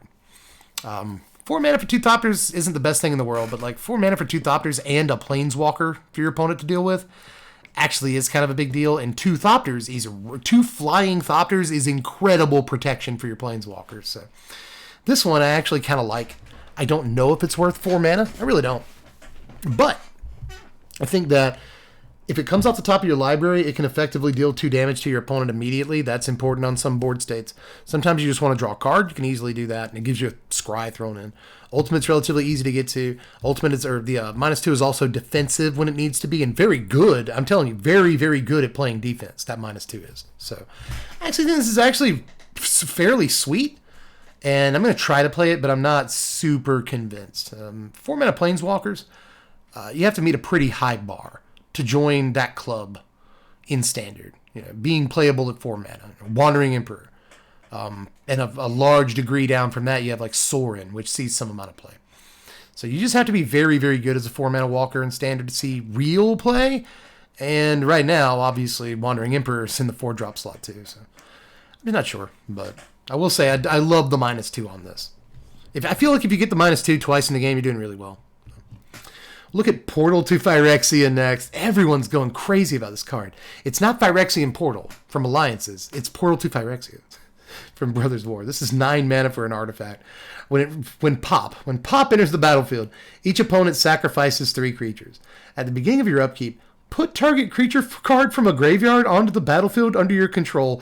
It's a Phyrexian in addition to its other types. Okay. So yeah, Gaia is awesome as a 4 mana Planeswalker. I agree with that. I love Gaia. Played with Gaia a bunch on the channel, but she's not important in Standard at the moment. But Portal. Back to Portal. My goodness. 9 mana is a lot. I keep having to say this. 9 mana is so much, but we have Power Stones. We have other ways of ramping in the format. We can pretty easily get to 7 mana for Titan of Industry. So we can get to the 9 mana for this and make our opponent sack 3 dudes. It's not very good against the tokens decks, right? And there are a lot of them on Arena right now. Tokens are very popular. So not great against them. They probably have 3 dudes to sack. But against most decks, it's going to be worth paying 9 mana for this and kind of one-way wrathing the board. In a lot of cases, it's if it's not a full wrath, you're at least taking, half of your opponent's board off of the board, which makes sense because you're spending 9 mana. Normally, if you spend 9 mana on a thing, that's not going to do anything that turn, right? You're going to die on the crackback. You can't just spend 9 mana for nothing, but 9 mana, semi-one-sided Wrath effect is not the best rate, obviously. But the second thing, you guys remember Godpharaoh's Gift? That costs 7 mana, and this is just better. This is just Godpharaoh's Gift with the most debased possible text box. It's like a Phyrexianized Godpharaoh's. Godpharaoh's. That's how you do it, right? Hold on. What if I just did that? And you give me a bunch of cards with Godpharaoh in them. 8. There's 8 of them. Okay, so. Yep. Godpharaoh's Gift. There it is. At the beginning of combat on your turn, you may exile a creature card from your graveyard. If you do, create a token that's a copy of that card, except it's 4/4 black zombie. Gains haste on turn. Okay, so so the one way in which it's not better than Godfarer's Gift is that it doesn't do this the turn it comes into play. That was actually really important about Godfarer's. This is from Amonkhet Remastered. It's the same thing. It's the same card. I'm fairly certain. Yeah, other versions just Amonkhet. I just wanted to make double extra sure. So this does do so. Godfarer's Gift did do something the turn it came into play in terms of the reanimation aspect. So that was important. But this doesn't make them 4/4s. Doesn't exile it. If your opponent kills the thing, it just goes back to your graveyard. Like it doesn't have like, you know, it gains exile this creature if it would die. No, if your opponent kills it, it just goes right back to your graveyard. You can reanimate it again. It's fine. It's just, like I said, just like the most debauched version of this text box, right? It doesn't exile the creature, doesn't make it a 4/4, doesn't make it a token. Just once the card is in play, it's gonna be almost unbeatable, but your opponent's gonna have like Besage you, right? If your opponent pays 2 mana to kill this thing, you're not gonna feel very happy about it. But you still got value. That's the thing. If your opponent like Besages this, you still got to kill 3 other guys. Like whatever, you know. So there have got to be ways to cheat this into play. That's somebody in chat. God, thanks for your first time chat, by the way, Shadius. Godfarer's Gift was never cast fairly. Yeah, this won't be either, is my thing. That's kind of the point I'm trying to make. Is that I think if there's a way to unfairly cast this, then this is one of the better cards in the format. If there is a way to, reliable, it has to be reliable. If there's a way to reliably get to this card, in a kind of a cheaty way, then yeah, this card is ridiculous. But right now, I think 9 mana is... It's really hard to get past that. I mean, we saw whole decks live or die on whether they could get to 8 mana for Ugin the Spirit Dragon a couple of years ago. Everybody hated that, by the way. Like, everybody hated that. And I don't think that this is the kind of card where, like, it's like Ugin, right? You get it and you win. Or your opponent plays it and you lose. It's not quite that. At least not like when it first comes down. You might be able to survive this card hitting the table. You might. But I still think it's a really powerful... I'm going to try to play this card. We're going to try to ramp into this card. Oh, yeah. But we got to move on eventually. Yeah, refurbish. Brilliant Restoration, guys. Just dump it in your yard and then Brilliant Restoration. That costs 2 less mana. Restoration. There's another card up here that we'll talk about towards the very end of spoilers today. That could also get this back. Well, could it? Yeah, it could, but you couldn't get anything else back. Almost. We'll talk about it. Either way, there's at least one card in Standard, Brilliant Restoration, that can do this that can get this back for 7 mana and a bunch of other stuff. So that's pretty cool. And by the way, note this is not an if you cast it. This card right here may make Brilliant Restoration playable just in and of itself. This one card. So silly. Invoke Justice does it for 5. Yep, Invoke Justice can get back artifacts. Yes, it can. Oh, that's the deck, baby. That is the deck, isn't it? Oh, God, that's so gross. Red-white, pitch Portal to Fable of the Mirror Breaker, right?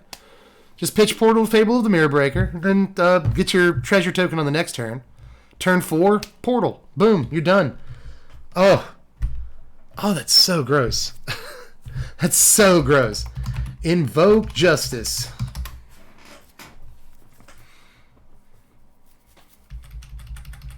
Yep, return target permanent card from your graveyard to the battlefield. Distribute 4+1/+1 counters on any number of creatures and/or vehicles.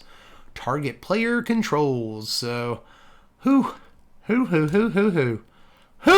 Pitch it in your yard, just get it back on like turn 4? God.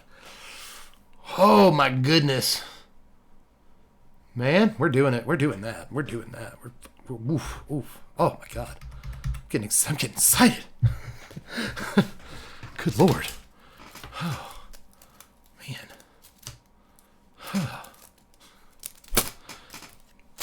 I can't even, the fan doesn't even work. It's so hot the fan doesn't work. It's ridiculous. Okay, yeah. Invoke Portal. We're going. Portal of Justice. Let's do it. Now, Diabolic Intent, ladies and gentlemen. This got reprinted. This is a reprint. And this hopefully will bring the cost down. I think Diabolic Intent's like $35 right now or something like that. And this probably won't cost as much because it's ugly. It's got Gix on it, and he's not looking particularly good. But either way, this is Diabolic Intent. It's 1 and a black for a sorcery. As an additional cost to cast it, sack a creature, search your library for a card, put it in your hand, shuffle. Yeah, if you're thinking there's plenty of ways to turn sacking a creature into an upside, you're freaking right. You're 100% right. This can, in some situations, be just better than a Demonic Tutor.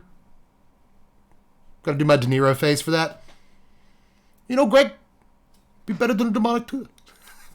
So there's that. I mean, I'm an Ellis Core player, so I'm excited for this.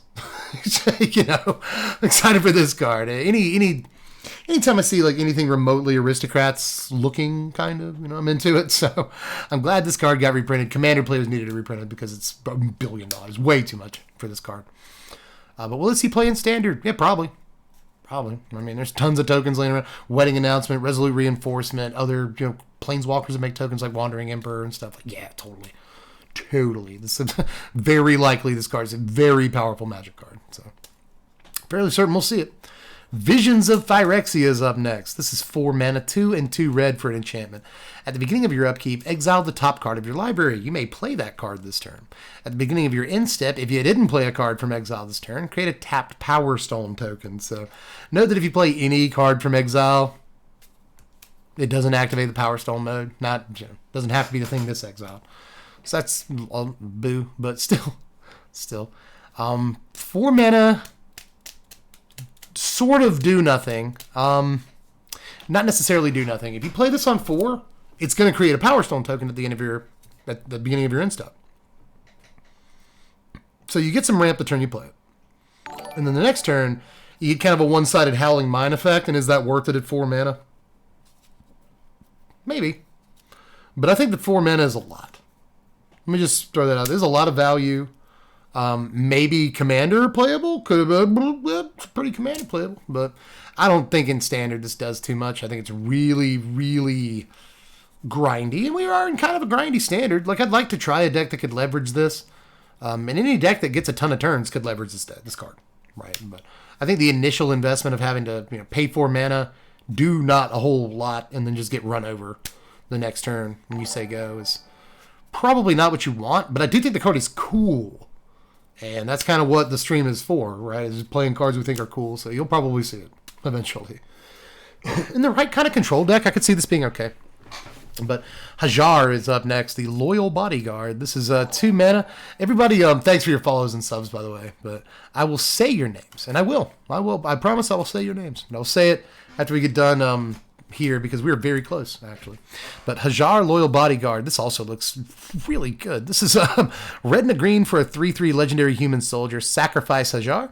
Legendary creatures you control get +1/+0 and gain indestructible until end of turn. So imagine if Bard class had this when it was in Standard. You probably don't want to, but Bard class has this in Historic and Pioneer now, right? So seems good. They can't sweep your legends. Like, let's go. And your legends get a boost occasionally. I mean, you're basically going to play this like, what is the name of the Heroic Intervention some of the time, right? Because you're just going to get in. Just going to get in with all your dudes. And if your opponent has anything to say about it, just, sack my Hajar, And suddenly, I mean, and it's got Watch Wolf stats too. It's a 2 mana 3/3, which is like fine. It's good enough in and of itself, right? But sacking it to give all your other legends, like, again, in 5-color Kethis, really 4-color Kethis, that's really ridiculous. In any deck playing Burgi, that's pretty ridiculous to protect the combo. The Bard class deck in Historic, just card pops off. But in Standard, again, this is very good. The Joda deck, the Joda Humans deck. All of your creatures are legends. So having a 2-drop that can sack to make sure you keep your... I mean, imagine you have a Ratadabric out. This is 5 colors, right? You have a Ratadabric out. So you sack this guy, and you get a 2/2 copy of him. Ridiculous. Like, it's just sick. Naya Luris. Luris. Actually, Luris. Actually, Luris. That's a very good call. To be honest. Josie Loda. That's actually scares me a little bit, to be honest. But this is a fire card, dude. Like a 2 mana 3/3 in Gruul, probably good enough. Even just the straight up Gruul aggro decks probably play like just enough legends to justify playing this, because like you don't need much justification. It's a 2 mana 3/3. Like if you're playing like 1 or 2 other legends in your deck, you're gonna play this card. And I mean, I think you can make an argument for playing the card even if you don't really have like any other legends in your team. It's a 2 mana 3/3 in Gruul aggro. You probably want that. So this is just kind of a ridiculous card, dude. It's an absolutely ridiculous card. And yeah, he's a soldier too. I was already playing. Now we have to play Naya soldiers. It's like I was already playing green-white soldiers. Now we have to play 5 color soldiers. Let's get into it. Let's keep moving. Just Hajar is ridiculous, guys. Let's move up. Oh, the last 4 cards of the day. The Stasis Coffin. This is 4 mana. Just seeing the word Stasis on a card makes me nervous. But this is a legendary artifact. Legendary? Well, yeah. Is this Tawnos' Coffin? Is this just another? Yep. Tawnos built it to be absolutely impermeable to any force inside. Luckily, it worked for any force outside as well. Okay. So, let me actually read now. The Stasis Coffin costs 3 mana to cast. It's a legendary artifact. You can pay 2 and tap it, exile it. You gain protection from everything until your next turn. I really want to like this card. I super hella want to like this card. But there's something telling me that I don't. 3 mana, do nothing. 2 mana to actually use its ability. It doesn't come into play tapped, so I guess if you had 5 mana, you could play it. But then it's just a fog. I mean, it's not. It's not. It's not just a fog, okay? This protects you from big, X spells and lightning strikes and curses and damage of all kinds and all of that. All of that. It protects you from those things. But I bet that 80% of the time, this would be used as a fog effect. Super predictable, I think, in that case. However, a control deck might like just to have this out. You know what I mean? No surprises, no alarms, and no surprises. Radiohead. Nope, you're not going to kill me this turn. I don't care what you do. This is not the turn, my man. I'm sorry. My dude, my lady. It's not, nope, not this turn. I got a Stasis Coffin. And if you want to kill me, you got to figure out how to do something about my Stasis Coffin. And even then, I'm going to tap it and exile it in response if you do. So, whatever. Does it make pre-existing curses fall off? It should. It should. Yeah, it's tap all opposing creatures. It kind of, it kind of is. Use this to counter Invoke Despair. That's funny. That's the thing, is like, is it worth trading a turn for this? Or do you just play it on 5? You know what I mean? Like, if you're not dead yet in your control deck, you just play this on 5, and now, like, I have this up and counterspell. You know what I mean? So, I don't know. It's probably worth a couple copies in your deck. Thank God you can't, like, recur it or anything. It exiles, so that's pretty good. But this does look like a super annoying card. Super annoying. Just, like, it looks... Here's the last thing I'll say about it. From a content creator who evaluates cards from that very, very niche, narrow perspective, right? I've been doing this for a while. It just looks like a one-time use fog effect. Like, if I wanted to be super cynical about it, it's just, you just fog everything. However, thinking about it like a Magic player who's going to play against it rather than with it, that seems really annoying, Having your opponent having a Stasis Coffin on the other side of the table seems like it basically always buys them a turn. And that could be really, really, really good. Like a lot. It's kind of like you're spending a turn to buy a more important turn later. And when you look at it like that, that might be really good. So, yeah, blocks duress and discard effects and stuff, yeah. Yeah. It's an Ivory Mask, kind of. Kind of, for a turn. But, I don't know. I think that it might be, possibly one of playable and control decks. I just imagine that if I have a bunch of attackers and my opponent has a Stasis Coffin, well, now I know 2 things. There's the one side of this argument. I can attack them this turn. They use their Stasis Coffin. They won't have it next turn. I win the game. Okay. But the other way of looking at that is, I can attack this turn. They're definitely going to use that Stasis Coffin, and they definitely get another turn. That's bad. So, you know, I could see this from that side, too. I would not want to play against this card. Not really. But maybe it's not great. Moving on, though, to Liberator, Urza's Battlethopter. This is a ridiculous-looking thing. This is how narcissistic Urza got towards the end. Put my face on it. Like huge, my face. Just coming at you like, meow. Anyway, this is 3 mana for a 1/2 legendary artifact creature. It's a Thopter with flash and flying. You may cast colorless spells and artifact spells as though they had flash. Whenever you cast a spell, if the amount of mana spent to cast it is greater than Liberator power, such ridiculous text. Whenever you cast a spell, if the amount of mana spent to cast that spell is greater than Liberator's power, put a +1/+1 counter on Liberator. You see what they did. So, pretty much any spell you cast, besides 0 and 1 drops, should bring this up once, and then, 2-drop will bring it up. So, well, then a 3-drop will bring it up. Then a 4-drop brings it up. I do not know about this. This makes Crapcaster have flash. Yeah, no, good point. It's true. This is the card today that I am most conflicted on, and I don't want to talk about it for that long. Sometimes when I'm conflicted on a card, I want to talk about it for 30 minutes, but no, I'm not really. I don't have much to say about it, other than, I'm super conflicted, 3 mana, 1/2 flash flying. Terrible, okay? Even the flash does not make that a good rate at all. Any deck, however, can play this card. Note that not all artifacts are colorless, so you can play artifacts that are red or blue or whatever with flash now, and I think that makes a lot of those better.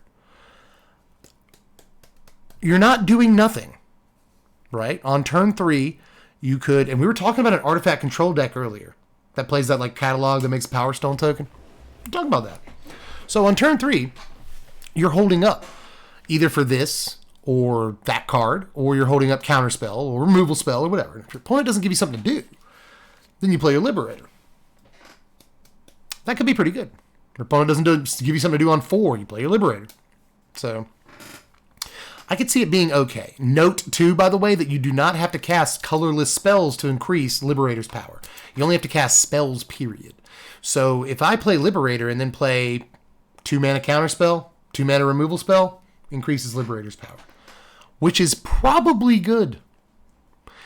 Being able to go Liberator EOT on turn 3, or even, this is another play line, go on turn 5. You swing in, I play Liberator, Infernal Grasp your guy, and block with a 2/3 Liberator. That could be really good. That could actually be really good. And then for the rest of the game, I can play artifacts on your turn, So this could actually be quite good. If it gets to 3-4, which isn't hard, but if it gets to 3-4 in a game, it's probably good. And it can get to 4-5. You're going to be playing eventually, let's say you play 2 mana counterspell or removal spell, that ups it. Play Fable of the Mirror Breaker, that ups it. Or any Wedding Announcement, that ups it. 3 mana counterspell, that ups it. And then you can play Wandering Emperor. Puts another counter on it. So I think it's actually fairly easy to get counters on this. Once it's down, Also note that there are times, especially early on when it's on the table, that you can cast 2-drop, 3-drop if you have the mana to do it, and grow it twice in the same turn. So a lot of kind of flexibility and little niches to this card and stuff. And I think that's really sweet. I think that's actually kind of really sweet. The flash does help a lot. It does. I'm not sure that it makes up for what is really not a very good rate all in all. But if this card is on the table for more than a few turns and you're casting spells and stuff, then I imagine that it's a ridiculous card. And one more time, for Commander players, yeah, probably good. Probably good if you're building the artifacts deck in Commander, you want to play this. But either way, I'm interested in this card, but I'm still not sure it's as good as I think it might be. But if you can't tell, I'm leaning towards good. Right. But let's move on to Tokasia. Dig Site Mentor. This is Urza and Mishra's surrogate mom, kind of. This is 4 mana. 1 green, white, blue, so 1 in Bant colors. For a 4/3 legendary human artificer, creatures you control have vigilance and tap Surveil 1. You can also pay 2 green, green, white, white, blue, blue, so that's 8 mana. Exile Tocassia from your graveyard. Return any number of target artifact cards with total mana value 10 or less from your graveyard to the battlefield. Activate only as a sorcery. Yet another way to get in a Phyrexian Portal if that's what you're trying to do. But then you can get a Phyrexian Portal and a 1-cost artifact, and that's all you get. But still, I actually kind of think, guys, this is ridiculous. There's sort of, kind of, a little bit... Slightly think that this is kind of very good. Dies to Lightning Strike. Dies to Lightning Strike in Standard. Boo. You know, it's something you at least have to say. Again, that's my content creator evaluating Magic cards take. It's in our contract. We all have to say 3 toughness creature dies to Lightning Strike. Especially when it's 4 mana. That is when it starts making a difference. But if they do kill it, at Obi-Wan's, you know, if you strike me down... should become more powerful than you can possibly imagine. Now, Vigilance, by the way, 4 mana Anthem effect for Vigilance and Surveil is sweet. That is really sweet. Anthem effect for Surveil is really, really, really cool. I just want to throw that out there, but this does all the work once it's dead, you know, like you mill it into your graveyard or you throw it out and it does die, you know, it trades in combat. That's great when that does happen. And then later, you see, you just get all the value off of it. And it's not hard. I'm telling you guys, it's not hard to get this 8 mana worth of value, you know, especially with Power Stones. 2 Power Stones can tap to go towards this. Just want to throw that out there because it's an activated ability. You're not casting a non-creature or non-artifact spell. You can use a Power Stone for 2 mana here. But there's also treasure tokens and other ways of draw. You know, this is 8 mana. We get to Titan of Industry like all the time and Standard 7 mana, you know. So I don't really think this is too hard to get to, and it never even has to be on the table. You just mill it into your yard and then get it later off of all your ramp and stuff. It's super sick to me. Like, this is maybe not incredibly playable in Standard. I'm not gonna lie. But it is a card I think is neat. It is a card that I think has a chance. Because cards with that kind of ridiculous, like explosive activated ability, you can never count out. You really can't. So there's that. And typically, the Brilliant Restoration deck is either Bant or 5 colors. So it's also yet another thing for the Brilliant Restoration deck is kind of a 5th or 6th copy of Restoration, if that's what you're looking for. So I really like that too. So long as you're mostly playing artifacts rather than enchantments. But I just love this. I think that it makes a particularly good commander. Again, I'll bring up that format. But, it's a format. It's like a really popular format. It's a format I like, too. So this just looks like a really attractive commander. And I mean that. She's a hot mom. I would. But still, I also mean that the metaphorical way. Because this is just as a commander, it's only 4 mana to cast. Which is like... just before commanders start getting too expensive. I think 4 mana is around the outer limit. And it has 2 sweet little anthemy. All your creatures get this or that ability. That's really, really cool. I like abilities like that, especially when they're unconventional. All your creatures tap to Surveil and can still attack. That's awesome. And then this final ability on it, the Spirit Bomb ability, is just nuts to me.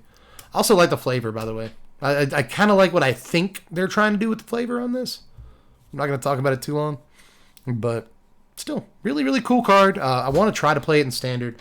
I think Bant is a really interesting color combination right now that can do like 5 different things. The thing is, a lot of those things, artifacts and enchantments. But this is specifically artifacts. So, we have to not just play Wedding Announcement and Bant Ascendancy, whatever that one's called. Broker Ascendancy. Because this can't get those back. So we have to actually play artifacts. But it's a sweet little card. By the way, this can get back Silex. That's a cute little... thing. I know Silex exiles, but let's say you've dumped an exile or a Silex into your graveyard. Silex is one of the things this can get back, which I think is kind of neat. But anyway, let's move on to Lauren. Lauren of the Third Path. Believe it or not, this is one of the better cards spoiled all day. Lauren of the Third Path is 3 mana, 2 and a white for a legendary human artificer. It's a 2/1 vigilance.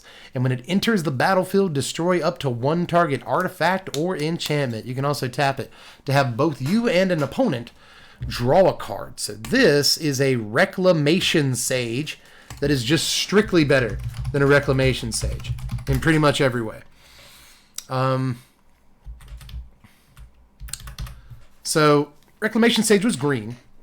When it ETBs, destroy target artifact or enchantment, it's a 3 mana 2/1. So exact same stat line to mana value. And this card saw a lot of play out of sideboards, and sometimes even in main decks in Standard. And I could see this doing that as well. Now, obviously, it's not Reclamation Sage period of history anymore. And maybe this is not quite enough ETB value. Especially see play in main decks, but in sideboards, I could see this seeing tons of play. I mean, a couple of ways to look at this. It's a strictly better Reclamation Sage, first of all. Or it's like a disenchant with a body. You know, it's exactly disenchant, destroy up to, but it's at sorcery speed, cost a mana extra. And for that sorcery speed at a mana extra, you get a 2/1 vigilance body and a card draw ability, which is you'll actually use some of the time, I think. Card draw ability is interesting because let's say, I think people have the compulsion to think, I'm going to tap it at the end of my opponent's turn. And I'm going to draw a card, they're going to draw a card. But I'm going to get to use my card first because it's the end of their turn. That's not true. If it's the end of your opponent's turn and they have the mana to use like an instant or something that they draw, they can use it. So sometimes I'm not sure when you'll actually tap this card. You know, you'll probably tap it at the end of your opponent's turn most likely, most often. So there's that. By the way, this might be really fun to combo with Shieldred. Just throwing that out there. So I feel like you have to say that with a card like this. You force your opponent to draw cards? Shelly. But still, you know, I could see attacking with this on some boards and then tapping it during my second main phase. If I cannot attack with it because the other creatures on the other side of the board are too big, I could actually see tapping this to try to get something for my combat step before my combat step. It all kind of depends on what I'm playing against and stuff. How dire that combat step looks. Do I need to win the game right now? And can I draw? What's my percentage chance of drawing something important before my combat step? So I could see tapping this a whole bunch of different times. Really, I could. I'm just a neat little dude, man. Reclamation Sage that also technically draws your cards, and also just threw Vigilance on it, so that, you know, Wandering Emperor is never going to kill it. There's that, I guess. Just neat little dude. I guess Wandering Emperor just makes a 2/2 and kills it, but still. Neat little dude, and I actually, again, think this is like, or lady, I guess, probably. And this is actually one of the more just like solid cards of the entire day. Hit this plus Narset, yes. Super mean, yes. It's like, I'll draw a card. Tap to draw me a card. That's very cute, but I don't know. Altogether, I think it's just solid, you know, and I see that. I see that in this set. You know, Lauren, solid-looking card. Liberator, even, like, solid-looking card, can snowball pretty well. Stasis Coffin, maybe solid. Hajar, solid card. Diabolic Intent, we know that's solid. Portal seems game-breaking, but also priced out of being too ridiculous. Saheeli seems kind of solid. Urza Silex, solid little sweeper right there. Arcane Proxy, I know you guys hate it, but I actually think that it's a solid little Snapcaster. I imagine it will be a proxy. People will get this card for like $2. If it's probably not $2.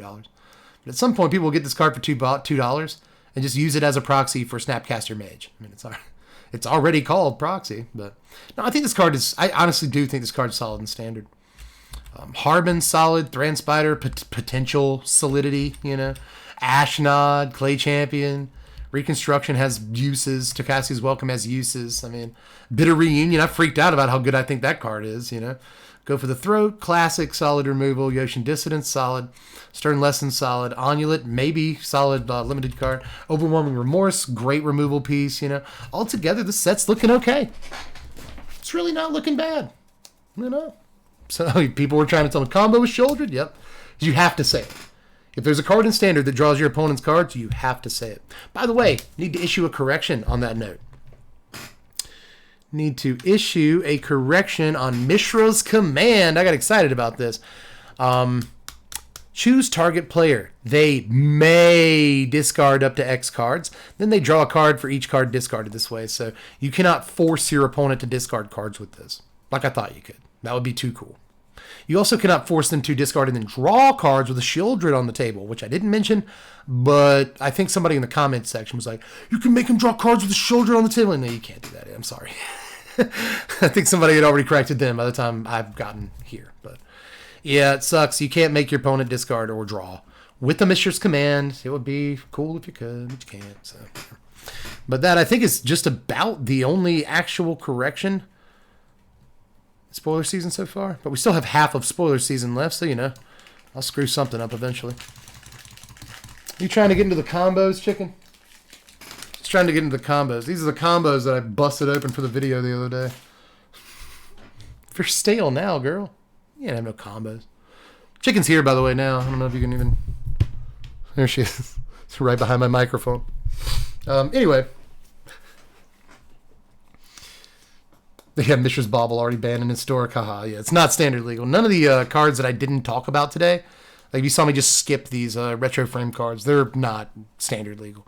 But you can get them out of collector boosters and maybe even other things. But I know collector boosters, you can get these things. You can get schematics and collector boosters, but I want to say you can get others. It's so confusing. It's so ridiculous and not very consistent. Like what this product comes in, what that product comes in. It's just I don't even try to keep up anymore. And I know it's technically my job to do it, but I just don't. Jeez. Out of curiosity, did you want Brothers War to be very high power level? No, not really. I wanted to be basically where it's been so far, you know, around here. I want it to be a high enough power level to affect standard, you know, 6-set standard with this set coming in. We don't get another set till like late January or February, so this one has to stick and do things and change the format. And I think this has enough cards to do that so far without breaking anything from what I can tell, although Invoke Justice, Planar Portal, or whatever, Phyrexian Portal is pretty disgusting. That's a pretty disgusting sounding thing to be able to do. So that might be what we do like first night of the season. I'm not even joking. So, like, there's some things that look gross, but altogether, cool little set. I like the Prototype ability. I think it's neat. Yeah, it's kicker again, whatever. It's reverse kicker, but not really, and blah, blah. I'm so sick of the fighting.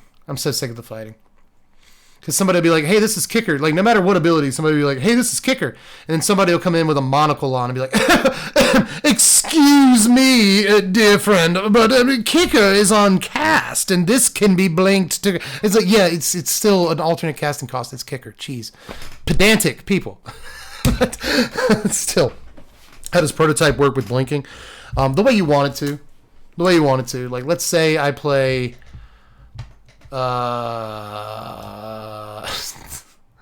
a guy with Prototype, yeah. Let's say I play Skitterbeam Battalion for 5 mana and get, 3 2/2s for my 5 mana. If I blink Battalion, then it's now a 4/4. But because of the if you cast it clause, it doesn't create 2 more tokens. But yeah, if you blink these Prototype guys, they are whatever their original power toughness is when they come back in.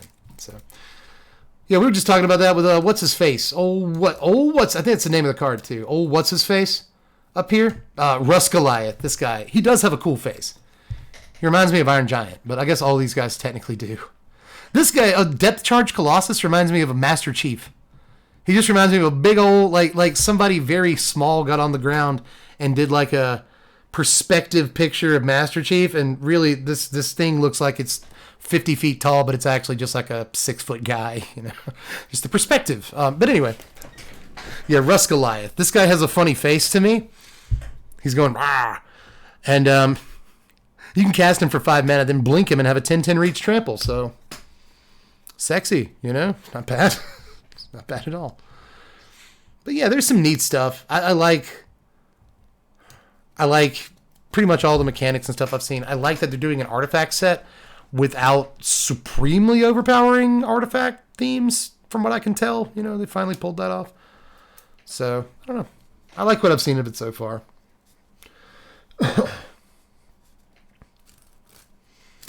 Yeah, 10/10 reach trample on turn 5 wouldn't be the worst. That's the thing. Is like, even if I play a Goliath, or Russ Goliath or whatever, on turn 4 with ramp, and then blink him on 5, like, it's still, is that really good? Is that actually good? Because I can't swing with it till 6, Swing with a 10/10 reach trample on 6. It doesn't even end the game. It's almost vanilla, but trample is the important ability on it. Trample is the ability on the card that makes it worth even looking at.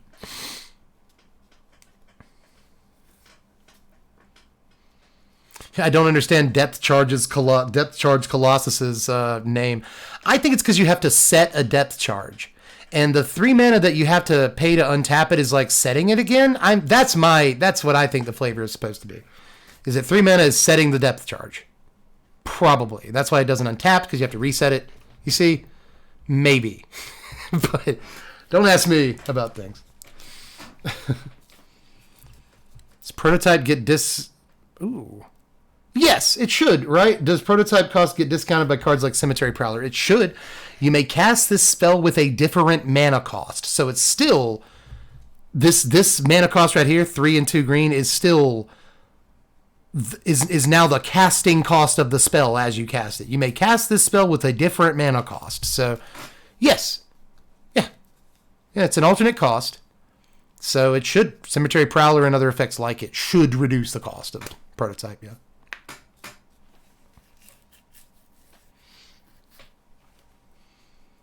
Is blinking used much in Standard right now? Yeah, there's not too much. People have been trying to make like Golden Argosy work, but that's honestly, that card's probably not going to work. Really, I think what this ability does is increase the stock of Touch the Spirit Realm by about 1 million. If you weren't already playing Touch the Spirit Realm as like your Banishing Light, your Borrowed Time kind of effect, then I imagine people doing that is going to go up by a large percentage in white decks.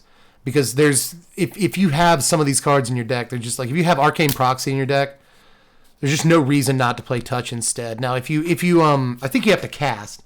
Yeah, you have to cast Proxy, but you could still blink it with Touch the Spirit Realm's channel ability and get a 4/3, right? So, like, you're leaving value on the table if you play anything other than Touch, if you're going to play, like, a 3-mana, almost unconditional removal spell. Also, Touch the Spirit Realm can take out artifacts, too. So, it can't take out enchantments or planeswalkers. That kind of sucks. But when this set comes out, there's going to be nominally, technically, theoretically, more artifacts seeing play. So, Touch the Spirit Realm, being able to get artifacts probably matters, too. But mostly, I think the channel on that card goes up a lot. There's also a couple other cards people have been talking about. Like, there's a 2-mana thing, like Teferi's Time Twist. It costs 1 in a blue, and I think it puts a +1/+1 counter on the creature and blinks it in reverse order. Blinks it, puts a +1/+1 counter on it. But I don't think those are worth the opportunity costs or worth the slots in a lot of decks. I think you want cards that do something else. And right now, Touch the Spirit Realm, I think, is like way up on the list of cards that do something really good and also blink, so.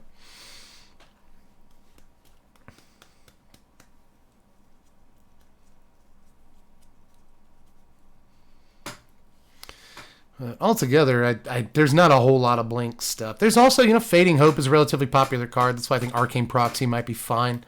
One of the reasons I think Proxy might be fine is because it can both recast a Fading Hope, and it benefits from having a Fading Hope targeting it as well.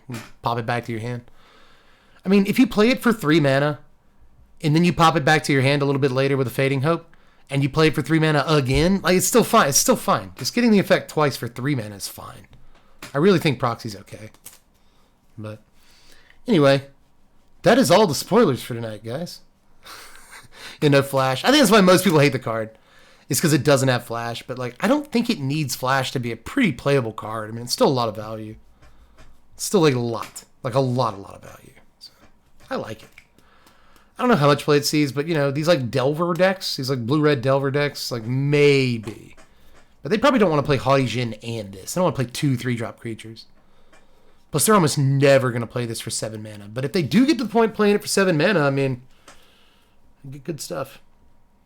For the most part, those decks don't play 3 and 4 mana instants and sorceries, But hell, just being able to, like, okay, you target my Arcane Proxy. So I'm going to Fading Hope my Arcane Proxy, play it next turn, and get to slip out the back from my graveyard. And now I can protect, like, Proxy and Delver and Djinn. It's just like game over, So, maybe. I just think Proxy's going to see play in slightly different decks, Snapcaster sees play in tempo decks, combo decks, and control decks. Pretty much, and even mid-range decks, just regular old mid-range decks. Snapcaster sees play in. Whereas Proxy's mostly going to I think, see play in tempo decks. More than anything else. Mid-range decks, too, potentially. Because again, I think just the value of pay 3 mana, get a 2/1 and like recast Infernal Grasp is probably like good enough most of the time. And hell, like I said, Snapcaster makes you pay the mana for the spell. You get the spell for free off of this, so that helps make up for the flash. But not being able to cast counters and stuff on it sucks a little. New spoiler video coming out when? Well, I'm going to try to get this online tonight, but it probably won't be up until like 3 in the morning, you know? So you can watch this tomorrow morning if you didn't see the entire thing. And then when I wake up tomorrow, there's going to be new spoilers. So I'll probably get Monday's spoiler video out late tomorrow night. I would probably say around 11 o'clock tomorrow is what I'm aiming for to get that spoiler video done. So. If Flash might make it a bit broken, it would be ridiculous. Like if it had Flash, then it would be Snapcaster on the one half and Torrential Gearhulk on the other. And that's just like, it's too much, man. It's too much. Does any of this make Karn more playable? I don't think so. Not really. I mean, again, technically, yes. Technically, yes. Because Karn makes Power Stones. You can use those Power Stones to get these, to play these. I don't know. Like, technically, yes, but I just don't think a 4 mana almost do nothing is going to see a lot of play while it's in Standard. You know? But we'll see. We'll see. I'd like for Karn to be decent, but Karn doesn't seem designed to be decent. We'll see. We'll see. Altogether, though, neat night. Neat last couple of nights here. Neat last couple of nights of the event for what that's worth. But mostly I was worried about the spoilers during the event. And the previews were a little unorganized because of Magic 30. But we still got a bunch of previews over the weekend. A lot of them are super hype. So, good stuff. I like some cards more than other people like them. I like some cards less than other people like them, but that's some spoiler season, that's content creation, kid. So just let me know, which ones you like, which ones you hate that I do like, which ones you love that I don't like, and all that stuff. It's always important to get a conversation going. But altogether, good old night, guys. And I'm going to take it out of the YouTube video. Or I'm going to take the YouTube video out. How do I want to say this? I have to start ending the YouTube video portion of it. Here, yeah, sure. That's English. But anyway, like I said, just hit me in the comment section of this YouTube video. Let me know how you felt about all the stuff. And you can also sub to the channel if you really want to. If that would help me a little. It would help you get the videos in your recommended, which you probably want. Aside from that, you can like the video. That helps me out nominally, mostly a boost to my self-esteem, and not much else. You can check me out on Patreon at patreon.com/SBMTG. Remember, if you're a $1 patron, then you get to vote on stuff when the set comes out. You get to vote on like what decks and lists and all that you want to see. And that's only $1 a month. So patreon.com/SBMTG. Or a little bit of an inception here because I'm currently doing this on Twitch. You can follow on Twitch at twitch.tv/SBMTGdev. Or, of course, if your house has an Amazon Prime membership, it is free to sub to one Twitch streamer per month. I'd be honored if I was that guy. But aside from that, I am just about donezo for this onezo. So I'll catch you cats on YouTube later. I'm going to stick around, talk a little bit to my Twitch peeps for a second. But I will catch you cats later. I'm Dev from the Blaze. Thanks for watching, Wizards. Spread love and be kind.